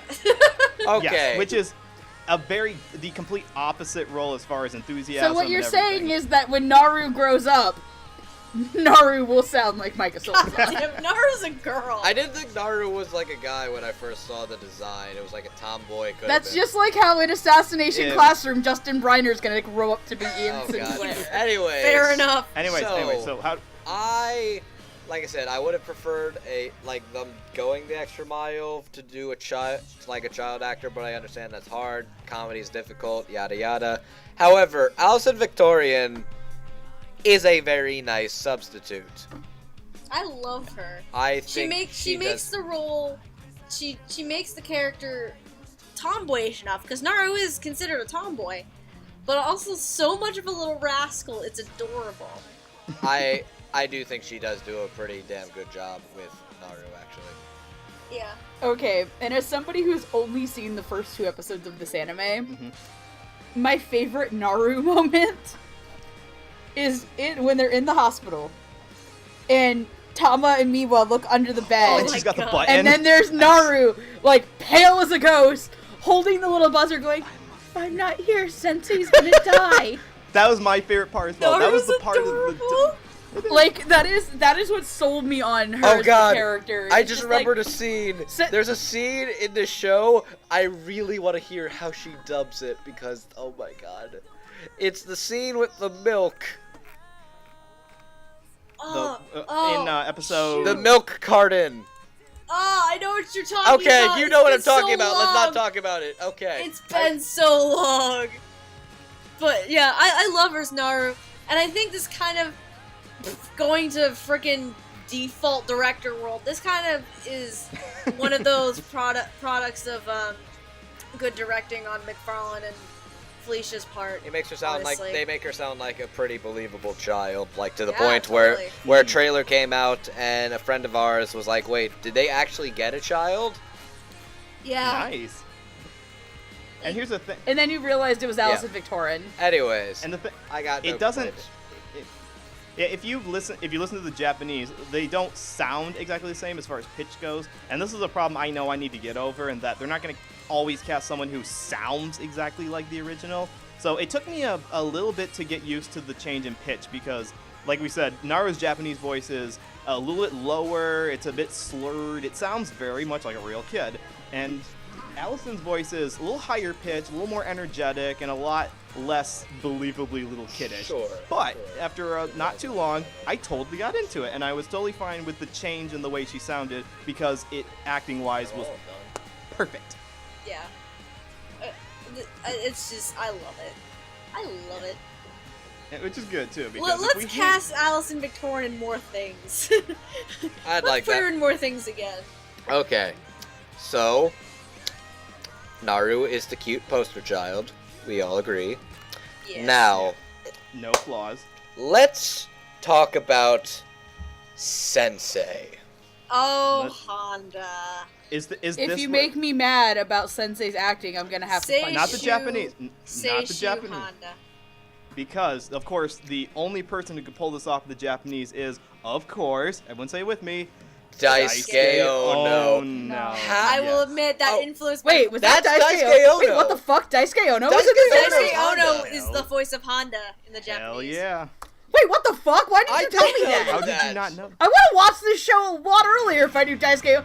God, you didn't tell me. Megan. Daisuke Ono is the lead character in this show. God damn. Go fuck yourself. Okay, I will admit, because Okay. Daisuke Ono is the lead, that kind of influenced my predictions. I'm gonna talk about Daisuke Ono. Okay, I'm gonna okay, talk about okay. Daisuke Ono Okay. after I go into my predictions. Okay, Okay. Yes, So Megan. Lilac, I'm gonna take a shot at who you guessed this was gonna be. Okay. Because Daisuke Ono. It was J. Michael Tatum, J. wasn't Michael it? Tatum is my third choice. I had Boo, I yeah, had three. I motherfucker! had three. Tatum was my third choice, only really because he voiced a character that Daisuke Ono has voiced, that being Sebastian from Black Button. I had two other predictions though. I don't know if Megan, if you want to guess. You know, out of like, okay, when you go on Wikipedia and it pulls up, Daisuke Ono is a Japanese voice actor best known for the roles of Sebastian from Black Butler, who J. Michael Tatum played, Erwin Smith from Attack on Titan, J. Michael who Tatum J. Michael Tatum played, Jotaro Kujo, who Matt Mercer played, And the last one hasn't ever been dubbed into English, and we all know what show it is, because my little rant about Daisuke Ono will go on after Kuroko. this. Shut your mouth, Andrew. Am I right? Getting the dub. Shut up, Okay. Andrew. And the thing is, I was thinking J. Michael Tatum. I didn't make that as my official guess because that seemed too obvious. I had J. Yeah, Michael Tatum. That was my default third choice. My other two choices, though, are rather interesting. Ian Sinclair was my second choice. Okay. Because personality-wise, and Honda can be full of spastic energy, Ian could pull that off. You know what? I'm gonna jump in. Okay. My only choice was also Ian Sinclair. There we go. And there's a sole You reason see for what that. I mean? I cannot remember. I'm sorry, I can't remember the name of the character. In Blood Blockade Battlefront, who's the Zap? ladies' man who controls? Zap? Yes, Zap. That's the voice who I thought go with Sensei, and we've got a winner. Yeah. I wasn't even thinking of like Space Dandy or any of their roles. It was just that character from Blood Blockade Battlefront. My first... Actually, he's also Daisuke Ono is Date Commander in the Japanese. Okay, so I had one other choice aside from J. Michael Tatum. That other choice, Jason Lebrecht. Ooh. All right. It's funny you mentioned that, because in the Japanese version of Princess Stride, Daisuke Ono plays Jason Lebrecht's Oh, character. yeah, that's right. And in Noragami, that's Ian Sinclair. Okay. So, I also Megan knows- had It's- a third choice that I placed as my first choice. You're probably gonna look at me weird when I say it, though. Is it Uncle Marcus? Whoa. That was my guess when I saw the trailer, by the way. She thought it was Marcus I Stemick. literally freaked out and thought it was Uncle Marcus. She thought it was Marcus Stemick. No, I actually, for my first choice for Honda, I had Alex Organ. you weren't far You know what? off. It works. I was not far off, but at the same time, because at that time, I was like, I haven't seen Alex Organ in a more comedic kind of role, in a more comedic slice of life kind of series. I have not seen him do that at that point in time. I think he would be a good Honda. I'm gonna put him as Honda. Steph, I must say, you were one psychopath character away. Oh! Shift your psycho. God Okay. damn it! So, So I would like Robert to introduce McCollum. him. Oh, Oh, too late. So Okay. Robert McCollum, so that's revenge from fucking earlier. psychopath. Robert Hello, McCollum. Calligraphy Ginty. So Robert All right. McCollum Robert exists, McCollum. So, and he voices Honda. And If we've you got are words. unfamiliar with Robert McCollum, you probably heard him in Hello, other roles, Calligraphy such as Ginty. Attack on Titan and Attack on Titan Junior High. He is in Baki the Grappler. He's in Birdie the Mighty Decode. Isn't he Baki the Grappler? He's Baki. He is in Blood Sea. He is he's in the Index franchise. He is in, let's see, he's Ginty from Death Parade, of course. Did you not hear me say hello, Calligraphy Calligraphy Ginty? Ginty. oh god. Hello, Calligraphy. Oh my Jesus Christ. He is also, good lord, he is also Jalal from Fairy Tail. He is Seijiro Mikoshiba from Free Eternal Summer. And Hello, Swimming yes, Ginty. he is in the Future Diary. He is Dr. Theo from Gangsta. Hello, Dr. He Ginty. is, he's in Heroic Age, Initial D. He's in Jormungand. He is in Kami-sama Kiss. He is in, what else have you been in? Nabari no Oh. He is One Piece. He is in Peach Girl. He is in... He is not in One Piece. He is just One Piece. Yes. Prince of Stride Alternative. He is Kogami from Psychopaths. That's probably his most well-known role, is Kogami from Psychopaths, honestly. Agreed. He's in Robotics Note. He is in Romeo x Juliet, Sands of Destruction, Save Me Lollipop, Sengoku Basara. The other well-known role of his, Dante Masamune from Sengoku Basara. That's probably the other well-known role of him. Lilac Note, I just realized. What? Snow. What? Honda-kun. God damn it, no! Snow White with the red hair, Suzuka, Terror and Resonance, Toriko. By the way, he is fucking fabulous in Terror and Resonance. Absolutely. Witchblade will break Yona of the Dawn, Yu Yu Hakusho. Nice. So how do we feel about Mr. Robert McCollum as Honda? Be warned, if you criticize him, you're Okay, probably gonna Megan, get punched. I'd like to go first here. I'm going to talk about, as I mentioned earlier, Daisuke Ono. Daisuke Ono is typically typecast as the gruff, badass, motherfucker, stern, very cold, yara yara. Okay, first of all, you have never Yes, watched I haven't watched Basketball. Kuroko's, Megan. Okay, fine, we get it. And you are a better man for not doing Okay, so. okay. No, you're not. Anyway! So, let me say that I feel like when I watched this in the sub, they made Daisuke Ono give a much different and much more interesting kind of role than I typically hear from his typecasting roles. And Would you say it's more of a lovable deadpan? kind of. It's actually pretty expressive and comedic too, which is kind of surprising and interesting. And that's one of the things that surprised me about his role. Finding out it was Daisuke Ono and realizing he was Jotaro's Yare Yare Daze is like, holy shit, it's night and day. Yare yare So, daze. when I saw Robert McCollum, because I know that he's Shinya Kogami, and hearing that Shinya Kogami was going to be Honda, I was happy about that, extremely happy, because that's very similar to how they did it in the sub. They had a guy that's almost always exclusively typecast as the deadpan badass, and they gave him a comedic role, and I think he's fantastic. Oh, I agree with that 100%. I think that Robert McCollum is really strong and really adds a lot to Honda as a character. I think Robert McCollum's really going out of his way as an actor to going to some new strengths. Absolutely. And I think it's a pretty spot-on casting. Yeah, I would have to agree that I was absolutely surprised when I heard the trailer before the announcement actually came, the press release came out, and that it was Robert McCollum voicing Honda, and I was like, well, shit. I got so excited because, similar to Alex Organ, actually, you don't exactly see Robert take on more comedic slice of life series all that much.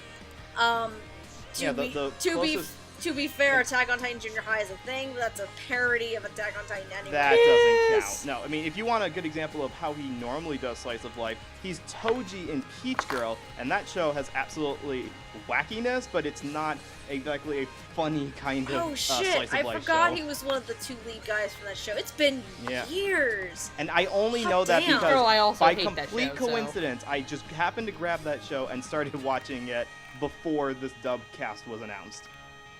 That's funny. But yeah, I was completely surprised when I heard Robert's voice. I'm like, hell? And I can agree with Andrew on this one because it had been a while since I've seen the Japanese, and yeah, the way Daisuke Ono was directed to play Honda, it's different than what you normally hear Daisuke Ono do, and the same is in Robert's case here. The way Mike McFarland and Felicia Angel directed him, completely different than what you typically see Robert McCollum do in terms of voice work and characters. And I just absolutely fell in love with it. Like, completely. Okay, now to be the guy who hasn't actually ever watched this in Japanese. See, from my perspective, everyone kind of knows Daisuke Ono, like Sebastian, Erwin, obviously in Andrew's case, Jotaro. So for me, I know Daisuke Ono. He's a friend of mine, right? Not like that. Also, Lilac just got the picture I sent her. I don't even want to fucking know, by the way. It's just beautiful. So for me, at the same time, other roles that Daisuke Ono has played that you don't really think about, he's also Daikoku from Noragami? Noragami, thank you.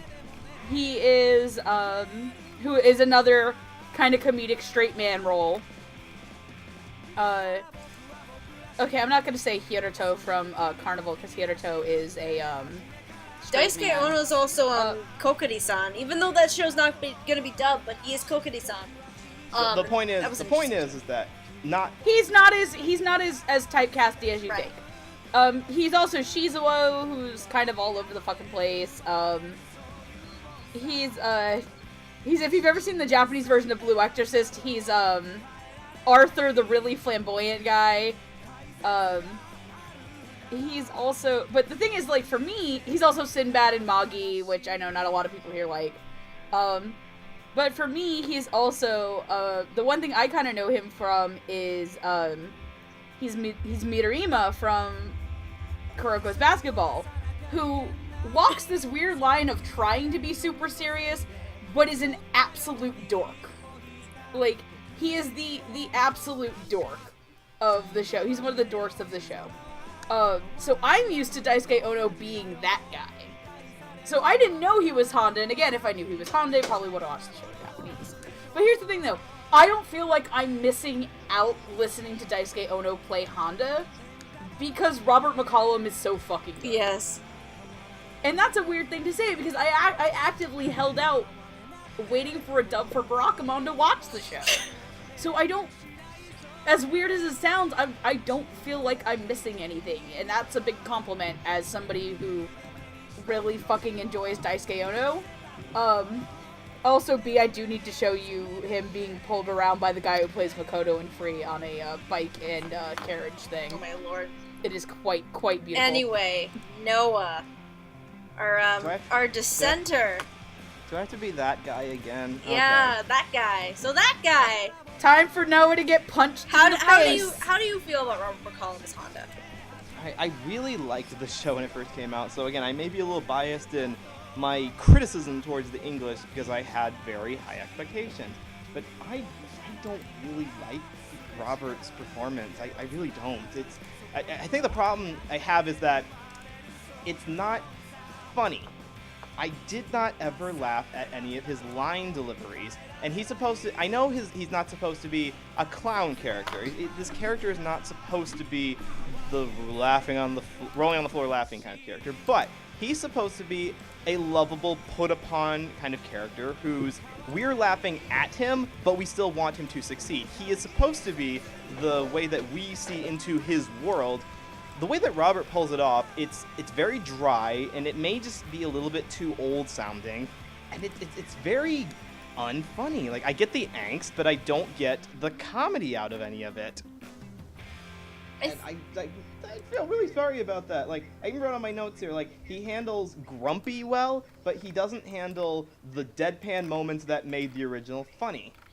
I think part of the entire performance that might be a big factor for you is going into the show further and seeing how Honda kind of loosens up a bit more.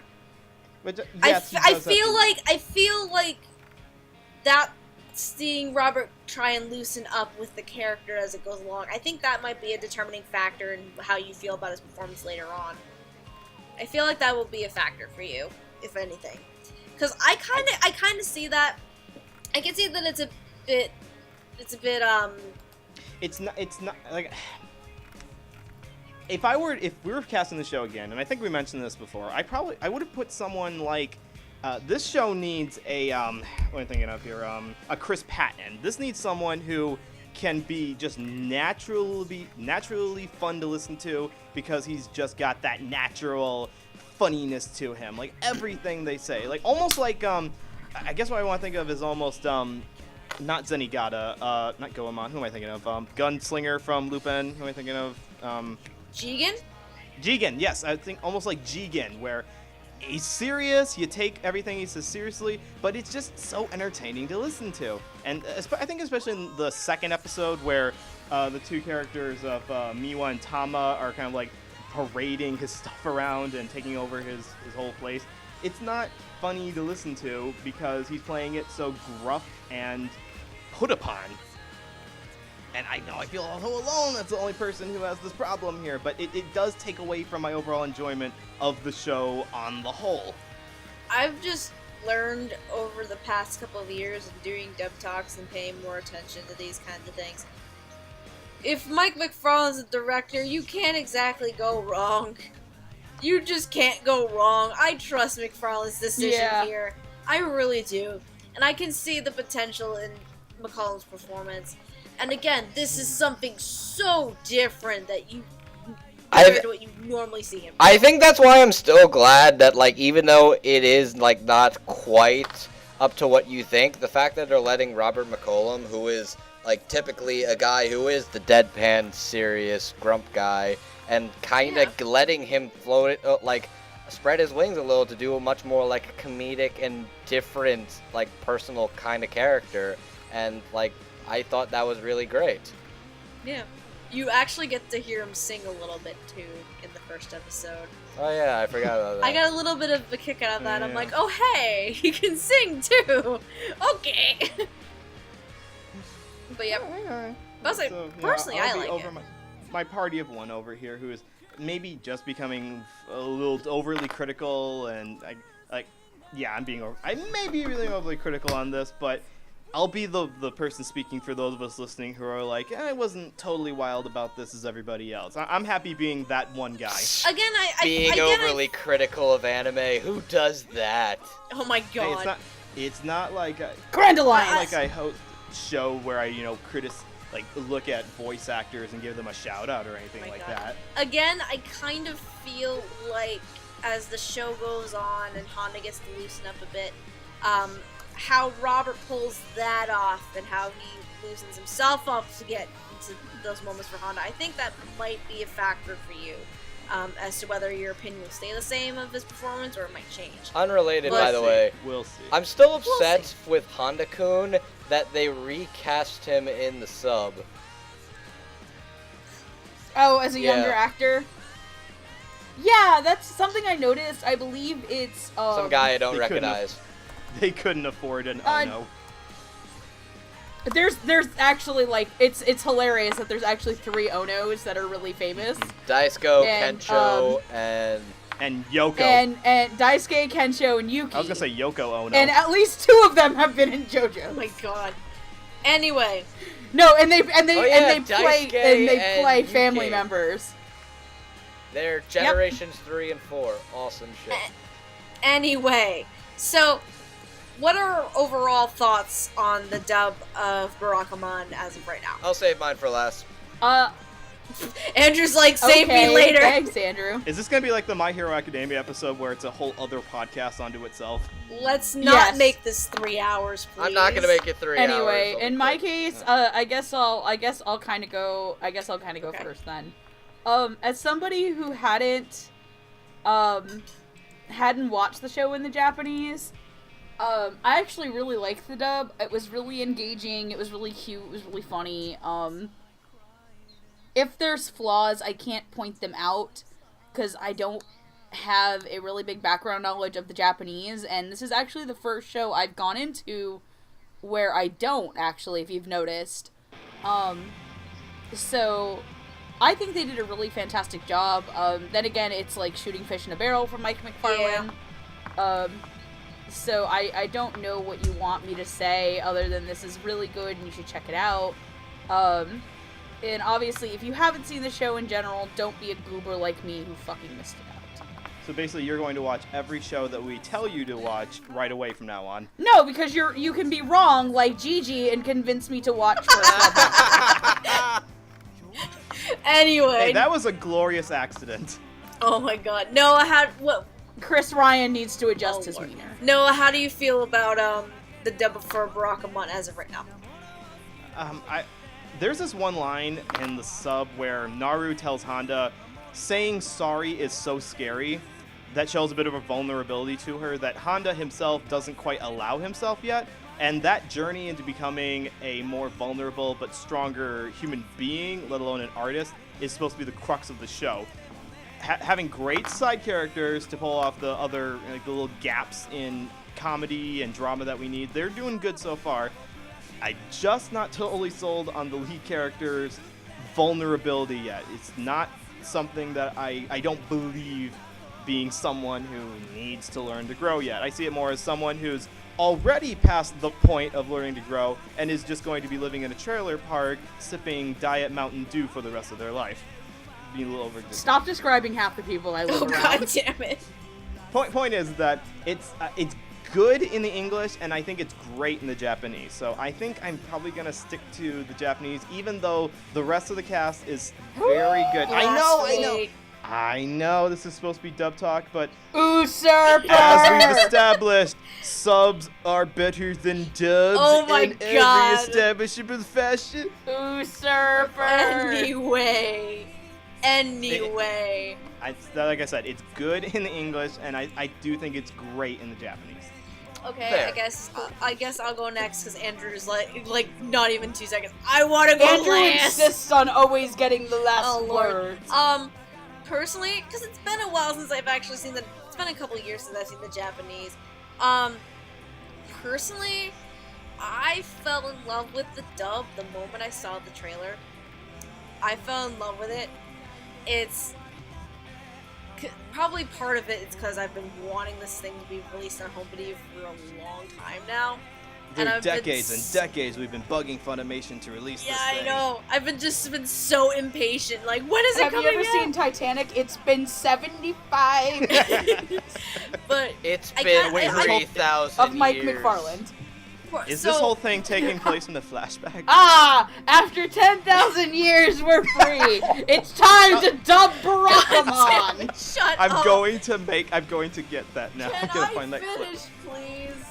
Can you just make me a picture of Can that? I finish, please? Oh, sorry, I Mom. love you, Lilac. Good Sorry. lord. So, as someone who really loved the show, my expectations, you can probably guess, for the dub were set rather high. And honestly, with these first 2 episodes, while there are a couple of small things here and there, my expectations have pretty much been met and possibly surpassed. I mean, this is a no-brainer for Mike McFarland. He's an amazing ADR director in and of himself. And some of the casting choices, while out of the box, because again, it's Mike McFarland, you never know what the hell he's doing. While some of those casting choices are out of the box, those same casting choices I fell in love with. Especially, and I know Noah is just kind of against this. I really do like Robert McCollum as Honda. It's completely different than what I've heard him do, and I've been enjoying it so far. As rough as it kind of is, it is a little rough. I'm just excited to see how he grows into the character a lot more as the show goes on. But yeah, I'm in love with this dub. I'm in love with it. Thank you for finally putting this out. Thank you very much. So when do I get my license of Kuroko's basketball God damn I formation? think at this Andrew. point you're probably gonna get it from Crunchyroll. Okay. Close enough. They'll finally dub it after they're done dubbing all of Case Closed. I think you mean Gintama. Okay. Anyway, Andrew. So, No, I mean Sergeant Frog. Shut up. Barakamon. I watched the show 2 years ago. This was probably one of my very first, simulcasts I kept up with, when I finally started watching, anime again. And that was, the transitional period from me going summer to my first year in college. And I feel this show kind of helped me get through that a little. Because this is a show that I see as, the struggle of an artist. That's how I see. And while calligraphy is an essential thing for it, calligraphy, knowing about the history and the format and the artistry of calligraphy is second nature to a bilingual audience. The true heart I see of this show is the struggle of an artist finding himself, breaking out of his mediocrity, getting out of this rut, finding who he is, discovering himself, finding what there is to value in life, in a life he thought was valueless and kind of dull. And to him going out to the boonies, meeting these people, and there are just the simple scenes of him staring at a sunset, looking at the horizon, finding that perfect moment of awe and inspiration, to find the true, like, the moment of awe where he just gets it. He needs the artist. He needs the art. I need my brush, even though he's in a hospital. And it's like, no, stop hitting on me. Stop hitting on me. I'm married. I just need some art, damn it. No, just, I think it's a beautiful show, and it's one of the most charming, hilariously funny, weirdly relatable. And here's the thing, he's kind of neurotic, he's kind of a dick, but they never really make fun of him.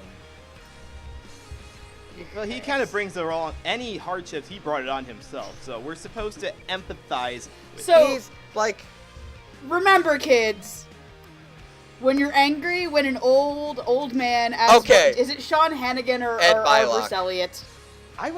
Yeah. Okay, when an old man who sounds like Ed Blylock criticizes you, don't get mad. and then Punch throw him in a the shoe. face. Then burn his house down with the lemons. And that's how you find and kick him. That's how you kick him while he's down. I don't think that's the moral. We shouldn't take away that punching an old man finds true enlightenment. No. What we should find is that life is hard. Art is scary. Finding yourself, doubting your art, and doubting, like, your ability to create and what others think of you and may see of you is horrifying, nerve-wracking, and can destroy you. And I feel like Barakamon is a show that shows that is a fear that is real, but they never mock Honda for that. They tease him for being a little neurotic and kind of crazy, but they never make fun of him for doing what he loves and being afraid of what he loves. And I was really a big fan of this show. This helped me get, like, transition through college. I'm a digital film major. That's something I worry about and will probably continue to worry about. And I feel this is a show that told me that that's okay. And that's something that really helped me out a lot. As for, like, the dub, this was my own personal Ava 3.33, where every time I saw the month solicitations, I'm like, where the fuck's Barakamon, motherfucker? This is my Ava 3.33. Now we're playing a game of where the fuck is Show by Rock. And when I saw this was my Ava 3.33. and when I saw that it was dubbed, I was ecstatic, and I was nervous. Like, my one disappointment of the dub is that they, like I said, they didn't go the extra mile and get the kid actors. I understand why, but I would have appreciated the extra mile. However, at the very least, the one that they got for Naru is pretty spot-on, perfect, like, replication. So, you know what? I'm okay with that. As for, like, Honda himself, I really did appreciate that they did the Daisuke Ono breaking out of his, like, typecast and with Robert McCollum, and I think... By the way, I do kind of want to go into this for Andrew once he's done with his little rant, because it's actually kind of funny that he's complaining about them recasting Daisuke Ono in the Japanese. It might have to wait another day. It might have to wait is... another day, because this episode is still going on rather long. I'll tell him after the recording. Point is, I'm pleasantly surprised. I'm happy that this one's actually getting released. Good job, Team MFer. And honestly... However you watch this show, sub or dub, I don't care if you're an elitist or you want to get, like, your family into it. Just watch this fucking anime. Is beautiful. Absolutely. Absolutely. Just watch it. Inspiring, charming, the animation's really nice, the characters are great, it's flashy, it's, like, bouncy, it's really funny. There are some gifable moments that are on my hard drive that I do not regret ever having. I don't know. I know you and I use a pillow. It's also the opening is also sung by a band named Super Beaver. Okay. By the way, those OPs and EDs, those are fucking beautiful too. I know, like, for shows that have been out for a while, like, we use the OST. This is one, if you want to use the OP and ED for, go ahead, because that shit is beautiful too. Loop that over and over again. Over and over, all the time, all day, every day. If it has no meaning, But there Anyway. are some things I cannot do. Okay, fuck. Well, if we want to get into the art discussion, I would like to have a 3-hour seminar on the artistic merits of the animation by a fledgling studio. Noah, when I said you needed to make a picture of me after the 10,000 years I'm free, it's time to dub Barakamon, I was expecting you to Photoshop my face under Rita Repulsa. Hold on, I'll get to that. Oh, Here's your rough copy. Do it! While Noah does more Photoshop magic, if you are interested in seeing the dub for Barakamon, you can do so. The first 2 episodes are currently up for free on Funimation.com with their Funimation Now services. As of recording this episode, the rest of the series for the dub has not been released. But by the time it's out, it's going to be. It's probably going to be coming out at least either the same day as the home video release or maybe a day or 2 after. Who knows? But when the rest of the dub goes online for Funimation's site, the rest of it past episode 2 more than likely be under the elite subscriber wall. If you would like to check out the rest of the dub for Barakamon and are not a Funimation Now subscriber, they do have a 14-day free trial where you can try out their services and check out a bunch of anime dubs and fun little extra features. Again, fair warning, as always, if you do the 14-day free trial, the site does ask for credit card information, so if you do not want to keep the service after the 14 days, cancel it, or they'll take money out of your account, which it's how it works. It happened to me the first time I did it, but honestly, the subscription service is worth it. Another way to see the dub for Barakamon, of course, is going to be the home video release. As of recording this episode, it actually comes out in a couple of weeks. It'll be out on August 9th for home video release. I'm hoping I can pick it up early at MetroCon. Hey, guys, my birthday is the end of August. Just throwing that out there. I pre-ordered mine like months ago. I pre-ordered my copies months ago. And of course, you can find Barakamon on DVD and Blu-ray. Whether it's Funimation.com, whether it's RightStuff.com, whether it's Amazon, or your regular local anime retailers or buyers, you can probably find it. But it is coming out August 9th on DVD and Blu-ray. If you want to watch the show itself for free, the Japanese version of the show is on Funimation.com, and it is entirely for free. So, whether you want to see the dub or not, you just need to see the show itself, period. You do need to see the show, yes. Just see the show. It's a really good show. I don't care if it's sub or dub, just try and do it legally. Yeah. Yeah, fuck you, Kiss Anime. Fuck you, Kiss Anime. Yeah. But Kiss Anime's not illegal. Kiss Anime can kiss my butt. Yes. In terms of upcoming episodes, I don't fucking know. Whatever comes out. Thanks, Funimation. Whatever gets done editing-wise and just thrown out there. Hot off the presses, too hot for TV. Noah, next time we hear from Noah, he's gonna be depressed because he has to listen to people talk. I will at least, I guess at the very least what I'll do, is mention, because recently, Funimation announced their summer broadcast dub lineup. Funimation was like, hey guys, we know our spring season was a little lackluster. BAM! Whips out Dick Slams on table. To Gray Man Hollow. Both Danganronpas.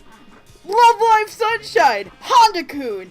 All this other fucking shit you don't care about, but we're gonna dub it anyway. Suck my dick. Dubbing everything again. But the shows that we are going to follow every single one of those. We're skipping a couple of them. Not every single one. We're skipping a few. Yeah, they're not dubbing. They're not dubbing bland Idol Boys the animation. They're not dubbing everything, and we're not covering everything. Like for instance, they are dubbing Heroic Legend of Arzen's second season, but we've already talked about that. There's not much really more to go with. We don't need to do Planetarian. There's like 2 characters. Yeah, but the shows that we are working on. That we are working on covering. Fuck you! Andrew, I hate you, by the way, right now, because you mentioned something about what you just posted in the other tweet and the other thing, and I'm gonna fight you. Oh! Okay, while these two go kill each other. So anyway, the shows that we're gonna be working on trying to cover. Cheer Boys, D Grandman Hollow, both arcs of Danganronpa 3, The End of Hope's Peak Academy. Each are going to be separate episodes, by the way. Yeah, they are. Because that's a lot in and of itself. First Love Monster, Honda-kun. So we will be tackling the pseudo-prequel to Barakamon. Love Life Sunshine, Puzzles and Dragons, Servamp, Tales of Cysteria, The X, and The Disastrous Life of Saki K. Yeah, we're tackling the majority of the broadcast dubs. Rip in peace. And some of them have some fun plans in store. Like, I know, for instance, because we've been trying to do this forever, at least Megan and I. Like, for a year at this point. Danganronpa. Before we do the 2 arcs of Danganronpa 3, we're gonna... Danganronpa, aka I have been a personal victim of Monosuba. We need to talk about the first season of the anime series, so that's gonna be a thing. But there are also a variety of other Dub Talk episodes that have been reported and are in the works, and are still in the works. Because, you know, spring broadcast dubs are a thing. I'm still working on My Hero Academia at this point in time. Is it Noah doing I'll that? give you credit. Noah has Nozaki-kun and Shonen. Noah's still on spring of last year. Oh yeah, Noah's doing the disclaimer. That's what's happening. Yeah, that's what. Yeah, that's... I still need Oh my yeah, audio I just have from to do Megan. my part of it. But I will get it to you tomorrow. Anyways. Because my throat's going out and I need to go to and bed I am soon. and I'm editing up the images for the Nozaki-kun episode, Sweet. and then right after that I'll do the Shonen Maid episode. Nice. Sweet. So yeah, they there's a lot of stuff going on. We're trying to crank, especially these old backlog episodes out. We're trying to get these out. I just like to end this whole thing off with the one thing that Megan retweeted.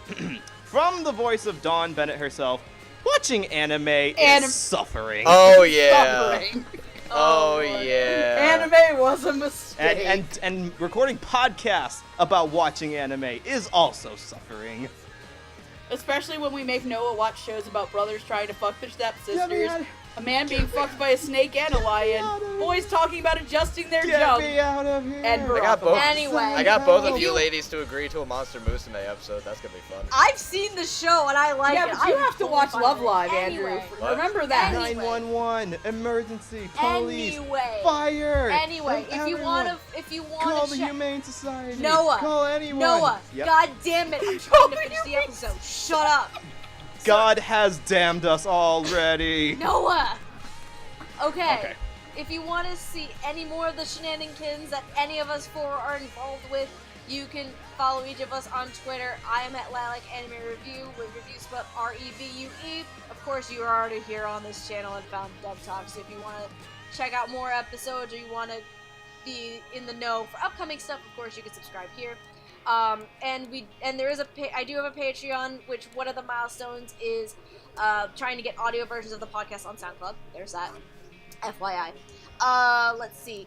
Megan, you might see her as well doing stuff with the Anime America podcast, so you can check that out, youtube.com/Anime America podcast, as well as a contributor, newly official staffed contributor for Infinite Rainy Day. Same with Andrew, actually. You can check him out on Infinite Rainy Day as well. You're still are you Classy Spartan now or Manga Man 9000? Okay, let me clarify. My Twitter full account is at MangaMan9000. That was before I called myself Classy Spartan. Okay, thank you. And you can, again, as mentioned in the beginning, you can also check him out on 3 Victims Watch. Are you still watching Sword Art Online? Or We something finished a else? while ago, but the last episode still needs to go up. Aha, okay. Oh, so you finally get to wait, what happens in that episode? That's the end of the Rosario arc, right? No, not the Rosario arc. We're talking about the original show, as in Just the first season. yes. Yeah. And Oh, Noah, you poor of course, bastard. you can find him on Twitter at Noah Clue. And he also has a YouTube channel, youtube.com/Journey Traveler, where he does a bunch of shenanigans and things. Western cartoons, my friend. Western cartoons Noah are where the is high the- art is at. Noah Let me is tell- the Western cartoon specialist of the group. Let me fuck? take you back in time, and we will talk about the Tale of the Fox. The Okay, time to end the original podcast. Zootopia. Good night, maybe- everybody. If you maybe- need to maybe watch some this again, other time, subscribe to our That they channel. wanted to create the Maybe world's some first other time, stop Noah. motion. Okay. It may have Okay. no meaning. but there are some things I cannot do.